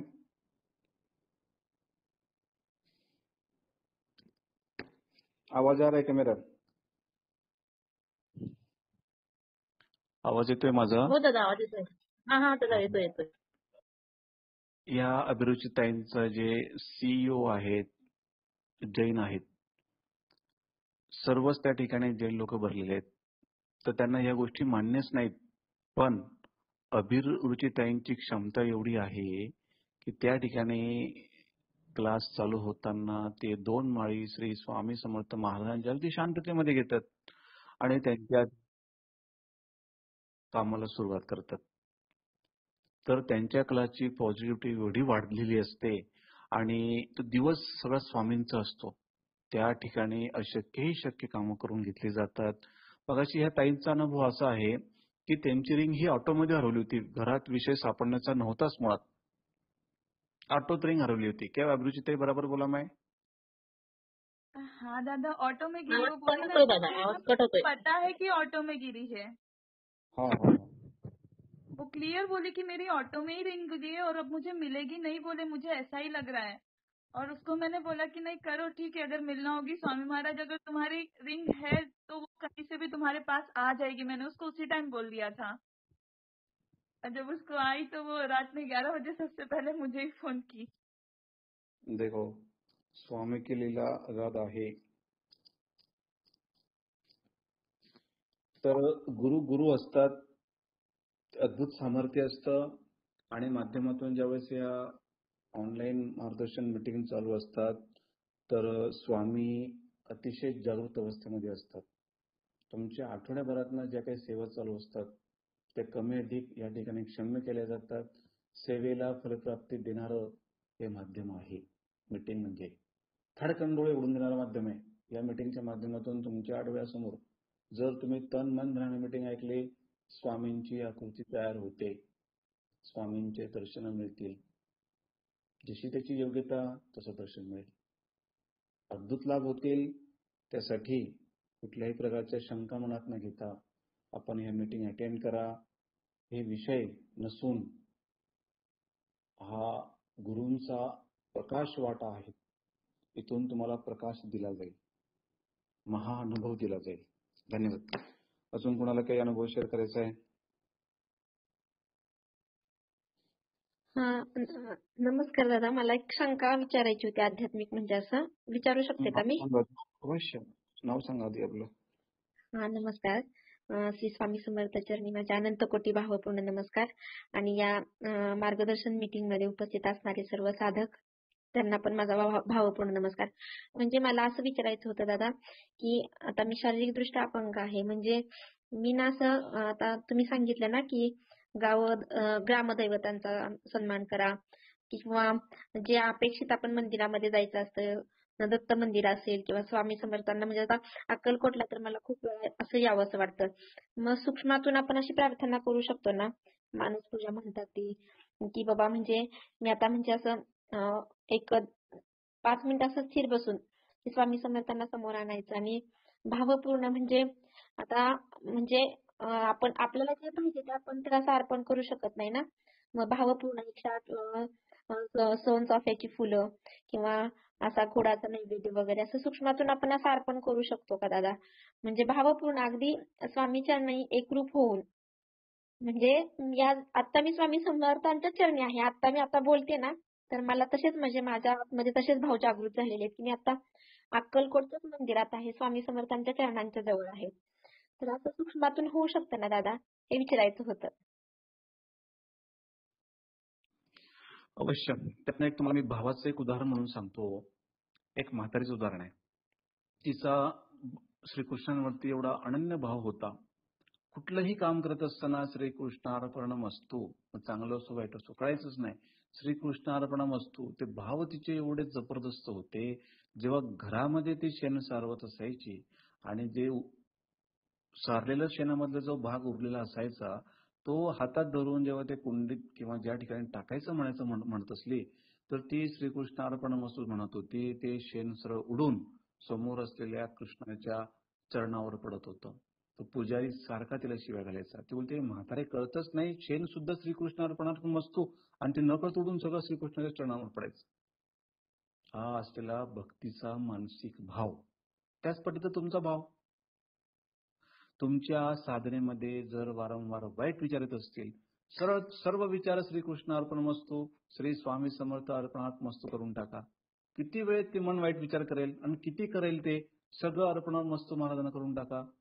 हळूहळू तुमचं प्युरिफिकेशन चालू होईल. साधनेच्या माध्यमातून पवित्रता मन चालू होईल. पवित्र सरळ होत नाहीत. सुरुवातीला सेवा करत असताना मन हे खूप भटकतं, वाईट विचारांमध्ये पडतं. त्यामागचा उद्देश असा, मी गेल्या मीटिंगमध्ये पूर्ण मीटिंग याच्याविषयी रंगवली होती. मनात सुरुवातीला वाईट विचार काय येतात? हे मन म्हणजे सागरासारखं असतं. देवी देवतांचं ज्यावेळेस सागर मंथन झालं, त्या मंथन सागराचं चालू असताना आधी विष बाहेर पडलं आणि ते विष देवांना वाचवण्यासाठी स्वयं भगवान शिवाने कंठस्थ केलं, म्हणून आपण त्यांना नीलकंठ म्हणतो. गुरु त्याच पद्धतीचे असतात. जेव्हा तुम्ही सेवा साधना करता, तुमच्या शरीरातून अनंत जन्मांचे दोष बाहेर निघतात, ते विष बाहेर निघतं आणि ते सगळं विष ते गुरु पचवतात आणि तुम्हाला गुरूंची एनर्जी, पॉझिटिव्हिटी ते प्रदान करत असतात. लक्षात घ्या, जसा भाव तसा देव पावतो. मानसिक असो काही असो, फक्त तो श्रद्धेचा भुकेला आहे, भावभक्तीचा भुकेला आहे, तो पंचपक्वान्नांचा भुकेला नाही. स्वामी नैवेद्य दाखवताना अगदी तुम्ही आरतीने दाखवला पाहिजे, त्यांच्याजवळ बसलं पाहिजे. जसं तुम्ही बसताना तुम्हाला स्वच्छता लागते, फोटोमध्ये स्वामी बसलेले आहेत, मग तुम्हाला तसं ते स्वच्छता जवळ असली पाहिजे. स्वामींना स्वच्छता अधिक प्रिय आहे. गडबड गुंडाळा नको, मग देवाचे फडके दिवस पडलेत, सगळे कापूर हे ते सगळं पुस्तकं सगळं स्वामींजवळ पडलेत आणि त्या गजगजमध्ये आपण स्वामींजवळ ताट ठेवतो. तुम्हाला तरी असं गजगजमध्ये जेवायला आवडेल का? जरा विचार करा. हा भक्तीचा खेळ असतो, भावाचा खेळ असतो. मग प्रथम देव सगळं चेक करत असतो, तुमची भक्ती साधना कशी आहे. चटकन उठून सगळं आवरून फटाफट स्वामींना अगदी शुद्ध अंतकरणात नैवेद्य दाखवायचा. तुम्ही तो एक नैवेद्य जरी केला तर 1000 नैवेद्यासारखा असतो. लक्षात घ्या, स्वच्छता प्रिय असली पाहिजे, सात्विकता अन्नामध्ये असली पाहिजे, तुमच्या मनामध्ये सात्विकता असली पाहिजे. हे भाव जरी लवकर मिळत नाहीत तर हळू का असेना स्वामींचे एकनिष्ठ व्हा. त्यांना कसं आवडतं ते समजून घ्या. महाराज अतिशय प्रेमळ आहेत. ते कुठेच नाहीत, ते भक्ताच्या अवतीभोवतीच असतात. जिथं स्वामी नाम तिथं स्वामी महाराज कोणत्या न कोणत्या रूपात घुटमळतच असतात. आपण आपल्या संकटामध्ये घुटमळत असतो, मी एवढं केलं मला काही देवाने दिलंच नाही. आपण चिंता आपल्या संकटांची करतो, पण म्हणतो अरे मूर्खा, मी तर तुझ्या पाठीशी, माझ्याकडे तर जरा बघ, ते संकट माझ्याकडे तर लोटतो, तू कशाला तुझ्या संकटांची चिंता करतोय? तू माझं नामस्मरण कर, चिंता तुझ्या संकटांची मला असेल. ते मन मात्र ऐकत नाही. असो, तर ते मनाला डायव्हर्ट करण्याचं काम या माध्यमातून आपल्याला करायचंय. तारक मंत्रात काय, निःशंक हो निर्भय हो म्हणारे. कधी झालं का ते तुमचं निःशंक मन? एक जरी आम्ही प्रश्न उत्तर करताना उत्तर सांगितले तर त्या उत्तराच्या माध्यमातून तुमचे हजारो प्रश्न आमच्याकडे असतात. तो श्रद्धाच नाही, भक्तिभावच नाहीत आणि एकाच उत्तर दिलं त्यात आणखी 10 प्रश्न आमच्याकडे असतात त्या उत्तरामधून सुद्धा. असली नाटकी खोर मनं असतात. त्यांना किती रिपेअर करायचं, कसं करायचं ते स्वामी महाराजच करू जाणे. त्या माध्यमातून आपण शंकानुशंका न करता सात्विक भाव दृढ केला पाहिजे. स्वामींचं कार्य करत असताना जास्तीत जास्त आपल्याकडून महाराजांची सेवा झाली पाहिजे, तर तो दिवस सोन्याचा. अन्यथा ज्या दिवशी आपलं मार्गदर्शन झालं नाही, समजायचा तो दिवस फुकट गेला, बेकार गेला. या माध्यमातून आम्ही 500 प्रश्न तो आठवड्यातून करतो. कदाचित गुरुमावळी एवढे करत नसतील. आठवड्यातून 500 ऑनलाईन मीटिंग मध्ये तर आमचा रेकॉर्ड एकदा आम्ही 250-300 प्रश्नोत्तर ऑनलाईन मध्ये केलेत. आतापर्यंत हजारोच्या संख्येने प्रश्नोत्तर झालेत. कुठलाही गाजावाजा न करता स्वामी करून घेतात, निस्वार्थ भावना असेल तर. ठीक आहे, अजून कोणाला काही सांगायचंय, विचारायचंय? दादा, मी अर्चना पवार बोलते. बोला ना. काल तुम्ही ती सेवा दिली होती ना, माझा मुलगा चालतच नव्हता. बर. हा, तर तेव्हा आहे ना, ते फरक पडला त्यांना, चांगला अनुभव आला त्याचा. चालतोय पण एवढं नाही, आणि सारखं असं सांगतो पाय दुखतोय माझा असं म्हणतोय तो. म्हणजे बोलता येत नाही पण दाखवतोय. बर, चालू ठेवायची सेवा आणि मोरपीस उचलून घ्या त्यांच्या अंगावरून. केलं का ते? हा, आज पण केलं, पण आला अनुभव छान आला त्याचा. पण ते त्यांनी लगेच त्या दिवशी आहे ना की केलं की लगेच शिंकला 2 वेळा आणि लगेच पाय धुवायला गेला स्वतः उठून. छान, सेवा चालू ठेवा त्या. हा, किती दिवस करायचं दादा? करा, 21 दिवस पर्यंत करा. 21 दिवसात बराच अंशी फरक पडलेला असेल. आणि तो मतिमंद आहे ना, अपंग आहे? हा, मतिमंद आहे तो, म्हणजे पहिलं जन्मताच तो मतिमंद आहे. पण आता त्याचं पूर्ण चालायचंच बंद झालं होतं काल. मग ते आता बरं. थोडं थोडं उठून चालायला, पण एवढं नाही. कमरेपासूनच त्याचं अवसान हे झाले कालपासून. चालेल. होईल ते फरक पडेल. तुम्हाला भरपूर काही सेवा कराव्या लागतील निष्ठेने, श्रद्धेने. 50% तरी महाराष्ट्राला रिपेअर जातील. 50% तरी करतील. ठीक आहे? हा दादा, होईल तुमचं चालेल. सगळं आशीर्वादाने आणि सगळा अनुभव पण आला छान. हा, स्वामींचा थँक्यू. आशीर्वाद. चला, श्री स्वामी. हॅलो दादा, हा, मी बोला. स्मिता घोरपडे बोलते. हा. मी पण स्वामी समर्थांची भक्त आहे. आता 1 वर्ष झालं, 1.5 वर्षापर्यंत, आणि मला अनुभूती पण खूप आलेली आहे. म्हणजे माझ्या आर्थिक अडचणीच्या वेळी खूप मला मध्ये मध्ये कुठून ना कुठून तरी आर्थिक अडचणी मला त्याच्यातून बाहेर काढले. कुणीतरी भावाकडनं, नाहीतर असं मला न मागायच्या आधी मला अशी त्याची अनुभूती आलेली आहे. बरं, मला आता एकच विचारायचं, माझा मुलगा आता यंदा 12वीला आहे आणि त्याला जरासा अभ्यासात लक्ष लागू द्या आणि चांगले मार्क त्याला म्हणजे अभ्यासात लक्ष लावून तो अभ्यास व्यवस्थितपणे करू दे म्हणून माझी एकच इच्छा आहे. मला काहीतरी सेवा वगैरे असेल तर जरा सांगशील काय दादा? गणपतीची सेवा आणि सरस्वती सेवा ऍडमिन तुम्हाला सांगतील. कुठल्या ग्रुपला आहेत तुम्ही? अं, अं, स्वामी सेवा मग आम्ही ह्याच्यामध्ये आता इन्क्लूड झाले. टेलिग्रामला जस्ट आजच टेलिग्रामला हा. आहात का व्हॉट्सअपला आहात? हो, टेलिग्राम ऍपला.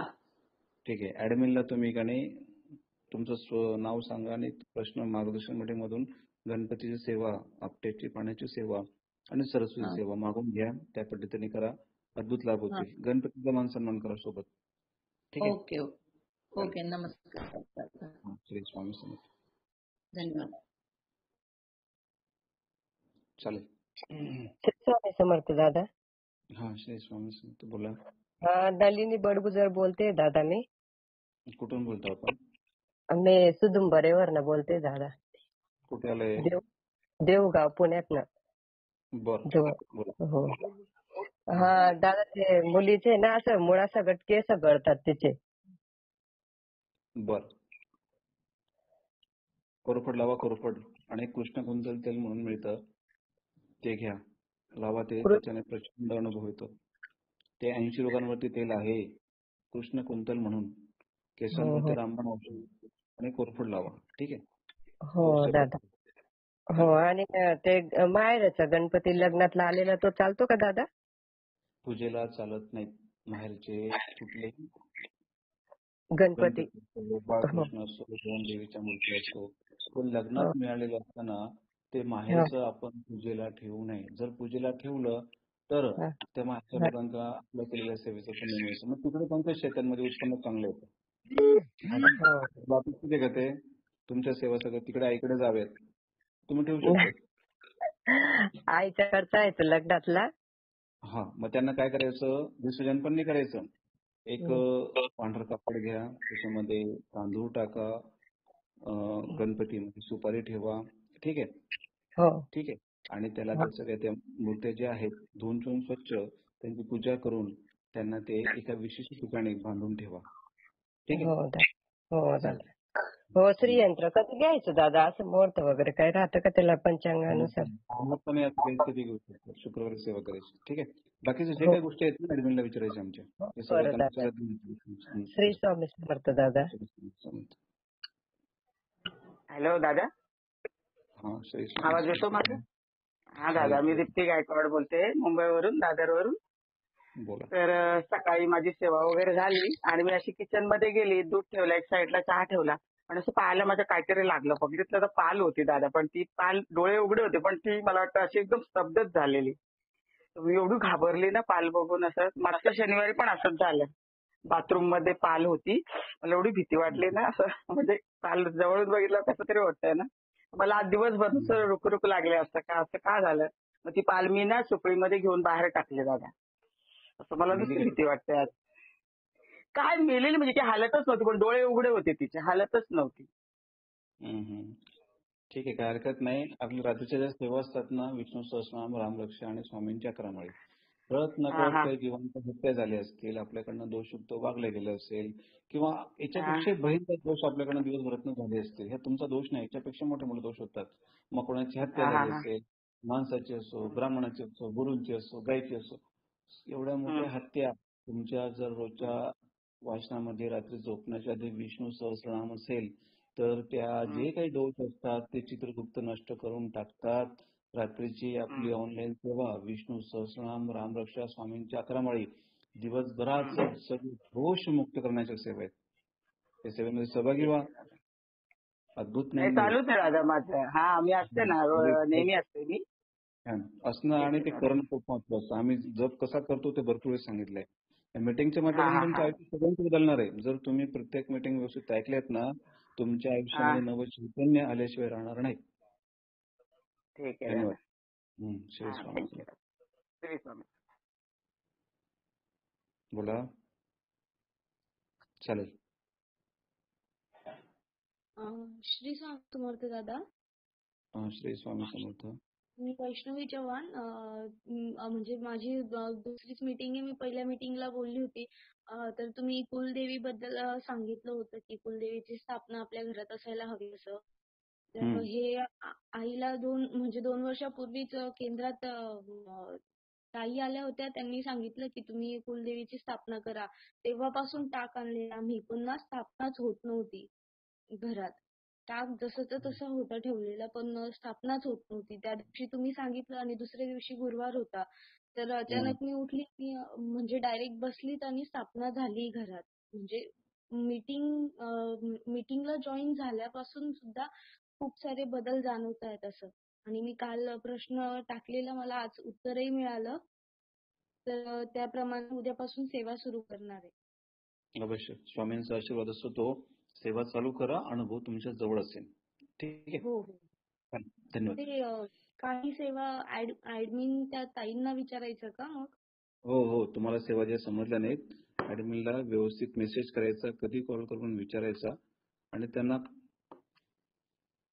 शॉर्टकट सांगून त्यांना सेवा विचारून घ्या. ते तुम्हाला समजून सांगते. ठीक आहे. ठीक आहे. श्री स्वामी समर्थ. ऐका जरा. आपल्याला आउट ऑफ कंट्री त्याचा आपण ग्रुप वेगळा केला आहे. Out of state. कारण ह्या लोकांकडे आम्हाला विशेष लक्ष देता येत नाही. म्हणून आउट ऑफ स्टेटचे जेवढेही काही लोक आहेत, भरपूर लोक आमच्याकडे अगदी शेकडो संख्येने आउट ऑफ स्टेटचे लोक आहेत. तर त्यांनी आपल्या ऍडमिनला तुमचा नंबर द्या. ते त्या ग्रुपला शेअर करतील आणि त्या ग्रुपमध्ये तुम्ही या. आम्हाला तुमच्याकडे वैयक्तिक लक्ष द्यायचं आहे. आउट ऑफ स्टेट आणि आउट ऑफ कंट्री. तर या माध्यमातून तुम्ही तुमचा सेपरेट ग्रुपमध्ये या. ठीक आहे. तुमच्याशी सेपरेट आम्ही वेळ काढू. प्रश्नोत्तरासाठी असो, मार्गदर्शनासाठी असो. तुमचं काम हे झालंच पाहिजे. कारण स्वामींचं आपल्याला कार्य विश्वस्तरावर करायचं आहे आणि ह्या सेवा प्रत्येक ग्रहांमध्ये गेल्या पाहिजेत. हे आपलं टार्गेट आहे. त्या माध्यमातून स्वामी कार्य करतील. आम्ही सर्व निमित्त. श्री स्वामी समर्थ. बोला.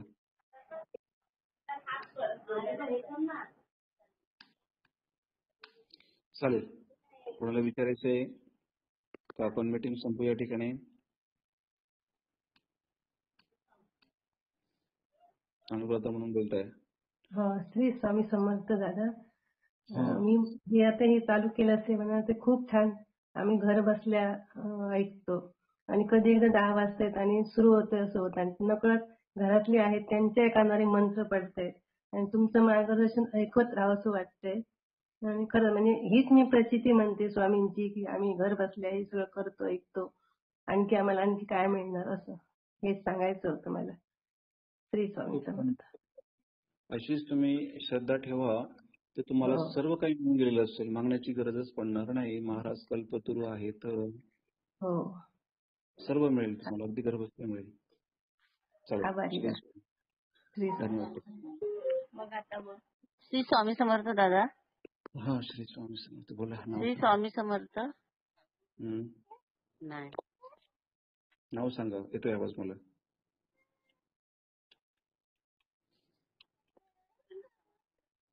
ठिकाणा नाही. मी ब्लूटूथ बंद केलं. ब्लूटूथ लावल्या बोलायला कसं येईल? बोला आवाज येतोय. स्नेहल म्हणून कोण आहे? बोला. श्री स्वामी समर्थ दादा. श्री स्वामी समर्थ. दादा मी स्वामी सेवा 2-3 वर्ष झाले तेव्हापासून करते. पण सुरुवातीला ज्यावेळेस मला जॉब नव्हता ना तर बघ मी आता असंच एक बोल. नंबर भेटलेला. श्री आवाज स्वामी येतो? समर्थ दादा. थांबा ते ताई बोलतायत, बोलत आहे. हा, तर मला जॉबची खूप गरज होती. पहिला जॉब गेला होता, दुसरा सर्च करतच होते. तर मी जाताना फक्त एक मंदिर भेटलं, दिसलं मला, नवीनच त्या रोडने जात होते मी. तर मग मी म्हटलं की बाबा मला जॉब लागू दे. आणि नेक्स्ट टाइम मी डॉक्युमेंट मध्ये आफ्टर मॅरेज नाव चेंज करायचं म्हणून त्या रोडने आलेली. आणि नंतर मला समजलं की हे जे आतमध्ये जे मंदिर आहे ते स्वामींचा मठ आहे म्हणून. मग तोपर्यंत श्री मी स्वामी समर्थ दादा. थांबा जरा ताई, त्यांना अनुभव सांगू द्या. एक मिनिट थांबा ताई, मध्ये बोलू नका. मग बोला ताई, स्नेहल. त्यानंतर मला लहान बाळ होतं माझं. तर त्याला ना खूप ताप आलेला. 2-3 दिवस सलग कंटिन्यूस ताप येत होता त्याला. तर डॉक्टर म्हटले आज जर नाही बरा झाला, 1 वर्षाचा पण नव्हता तो, तर उद्या त्याला ऍडमिट करावं लागेल. तर एवढं छोटं बाळ ऍडमिट करायचं. तर त्या दिवशी त्या दिवशी मग मी स्वामींचा मंत्र बोललेली. असंच रात्रभर त्याचे औषध दिलं आणि तसंच जागे राहिले. कारण की स्वामींचा प्रगट दिवस होता दुसऱ्या दिवशी ना. तर मी रात्रभर जागे राहिले आणि स्वामींचं नाव घेत राहिले. त्याच्यानंतर बाळाला ताप पण नाही आला दुसऱ्या दिवशी, ऍडमिट पण नाही करावं लागलं. म्हणजे स्वामींनी मला खूप मदत केली त्यावेळेस. पण आता ना असं झालेलं की आता मी खूप प्रॉब्लेम मध्ये. मी तुम्हाला प्रश्नोत्तर पण केलेले. म्हणजे पूर्ण माझा जॉब पण गेला, मिस्टरांचा जॉब गेला, ते ड्रिंक करतात. म्हणजे सगळे म्हणजे आमचं कुटुंबच पूर्ण असं उद्ध्वस्त होण्यासारखंच आहे असं झालेलं. आणि मी स्वामींची सेवा करते. मग मला असं वाटतं की मी त्यावेळेस म्हणजे स्वामींचं काही करत पण नव्हते. फक्त का तो हॉस्पिटल जवळ मठ आहे म्हणून मी पाय पडायची किंवा काहीतरी स्वामी सगळं ऐकायचे. आणि आता मी भक्ती करते, माझा विश्वास आहे स्वामींवर, तरी पण असं का होतं माझ्या बाबतीत? म्हणजे माझी सेवा स्वामींपर्यंत पोहोचत नाही का? की माझं काही चुकलंय? मी स्वामींपर्यंत का जात नाहीये? असं मी आज सकाळी गुरुप्रसाद दादांना पण मेसेज केलेला की काय होतं मला जॉब पण भेटत नाही. कारण की जॉब होता मला, पण कोविडमध्ये मला सोडावं लागलं. बाळ त्यावेळेस माझं 6 महिन्याचं होतं. तर मला कळत नव्हतं सगळीकडे एवढे संकट कशी, आता मी काय करू? तर मग मी आज जसं मला गुरुप्रसाद दादांनी सांगितलेलं, मग तुमच्याकडनं सेवा घेतली ना, दादा मला म्हटले की त्याच्यामध्ये रुद्राभिषेक सांगितलेलं दादा तुम्ही. येतोय ना आवाज तुम्हाला माझा? हा, येतोय बोला हा, तुम्ही. तर मग मी आज रुद्राभिषेक म्हणजे रोजच करते मी, तसं करत होते. पण मला असं वाटायचं की कुठं काय चुकतंय, का असं होतंय, म्हणजे बोलते की नाही माझी सेवा. तर मी करत होते. तर करताना आहे ना शिवलिंग थोडं मोठं आहे माझं, म्हणजे मोठं म्हणजे असं खूप छोटं पण नाही आहे, मीडियम आहे. तर त्यावर आहे ना मी जे जल टाकत होते ना रुद्राभिषेकसाठी, तर तिथे ना मला असं स्वामी सारखं दिसत होतं. म्हणजे ते जेल जे पडत होतं ना, त्यात असं स्वामी नाव कसं मराठीत तयार होतं तसं मला दिसत होतं. त्यामुळे मला आज खूप पॉझिटिव्ह वाटलं. असं वाटलं की ठीक आहे, म्हणजे वेळ लागेल पण काहीतरी होईल चांगलं. झालं बोलून? हो दा. ग्रामदेवतांचा मान सन्मान करा आणि पांढऱ्या कोड्यांची सेवा दिली असेल ती करा. 40 दिवसाच्या तुम्हाला मिळेल. ठीक आहे. पांढऱ्या कवड्यांची का? हा, ते ऍडमिनला विचारतील तुम्हाला, ऍडमिन सांगतील तुम्हाला, विचारा त्यांना. पण दादा होईल? ग्रामदेवतांचा सन्मान करा. बघा, होईल का म्हटलं की मला प्रचंड राग येतो. नाही, हात राहा, माझा विश्वास आहे दादा. होईल का म्हटल्यानंतर आमचं उत्तर सुद्धा प्रश्नार्थकच असते. इथे सांगितलं म्हणजे झालं. हो हो हो, ठीक आहे दादा. बघा, लक्षात घ्या, स्वामींना पॉझिटिव्हिटी आवडते, नकारात्मक प्रश्न आवडतच नाही. होणारच झालंच असं म्हणून चला. ठीक आहे. ठीक आहे दादा. श्री स्वामी.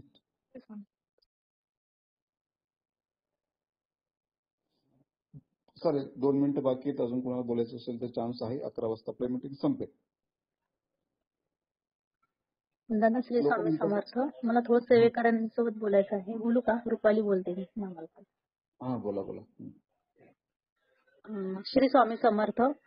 मग सगळ्या सेवेकरांनी म्हणजे मी काय म्हणते इकडे लक्ष ठेवा. ऍक्च्युली जे जुने सेवेकरी आहेत या ग्रुपला जॉईन झालेले, त्यांनी प्रश्न केलेले दादांकडे. आमच्याकडे नंबर पण ऍड आहे, सर्व ऍडमिनकडे नंबर आहेत. तर त्यांना 101% अनुभूती आलेली आहे. मग ते सेवेकरी का नाही अनुभव सांगत? जे ते घाबरतात की काय? ज्या जशा भाषेमध्ये तुम्हाला अनुभव सांगायचा आहे तुम्ही ग्रुपमध्ये सांगा. आणि कसा एक अनुभव तुम्ही सांगणार ना, तुम्हाला 10 अनुभव येतील महाराजांचे. हे आमचे स्वतःचे अनुभव आहे. मी आता प्रत्येक जेव्हापासून मार्गदर्शन मीटिंगला जॉईन झाली आहे मी, तेव्हापासून दादा मी किती अनुभव सांगितले ना ग्रुपमध्ये.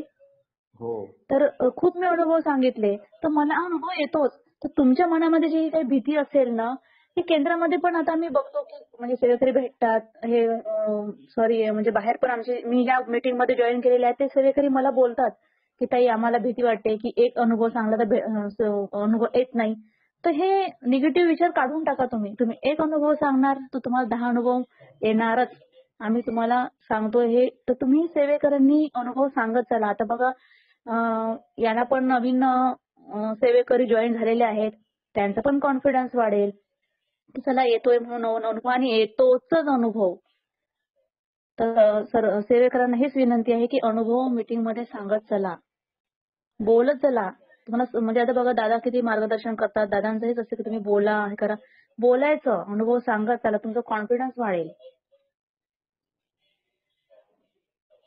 श्री स्वामी समर्थ.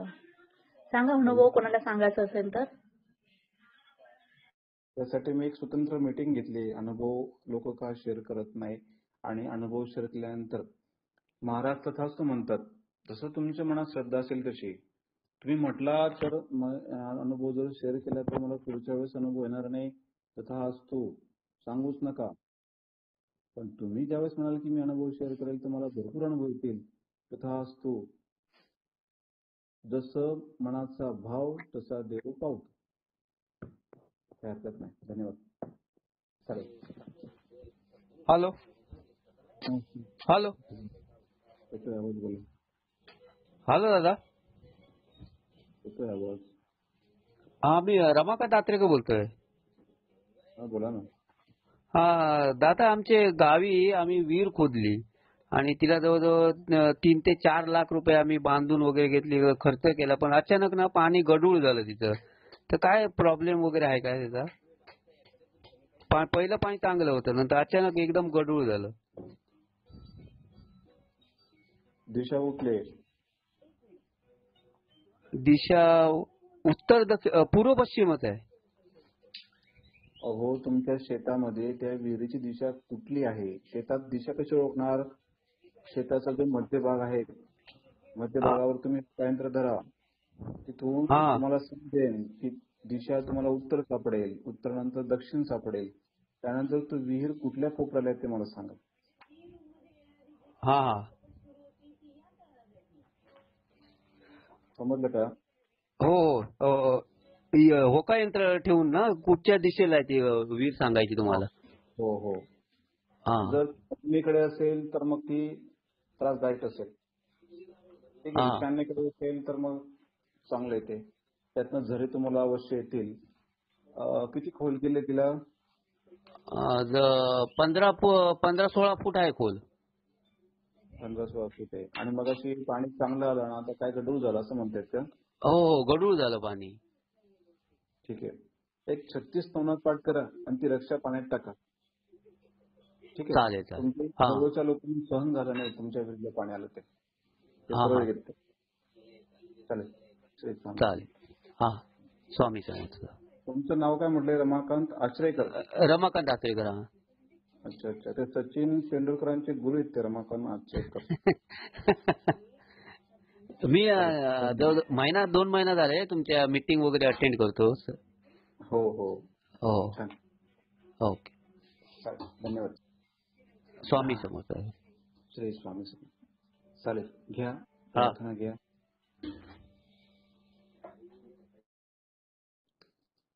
गुरुर्ब्रह्मा गुरुर्विष्णू गुरुर्देव महेश्वरा गुरुर्साक्षात परब्रह्म तस्मै श्री गुरुवे नमः.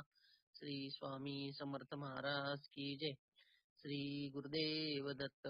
श्री त्र्यंबकेश्वर महाराज की जय. गंगा गोदावरी माता की जय. उदयोस्तु श्री महाकाली महालक्ष्मी महासरस्वती राजराजेश्वरी आई साहेब. श्री अंबा माता की जय. श्री अंबा माता की जय. श्री अंबा माता की जय. सद्गुरु परम पूज्य मोरे दादा की जय. श्री स्वामी समर्थ गुरु माऊली की जय. भारत माता की जय. झालेली सर्व सेवा स्वामी चरणार्पणमस्तु. गुरु माऊली चरणार्पण.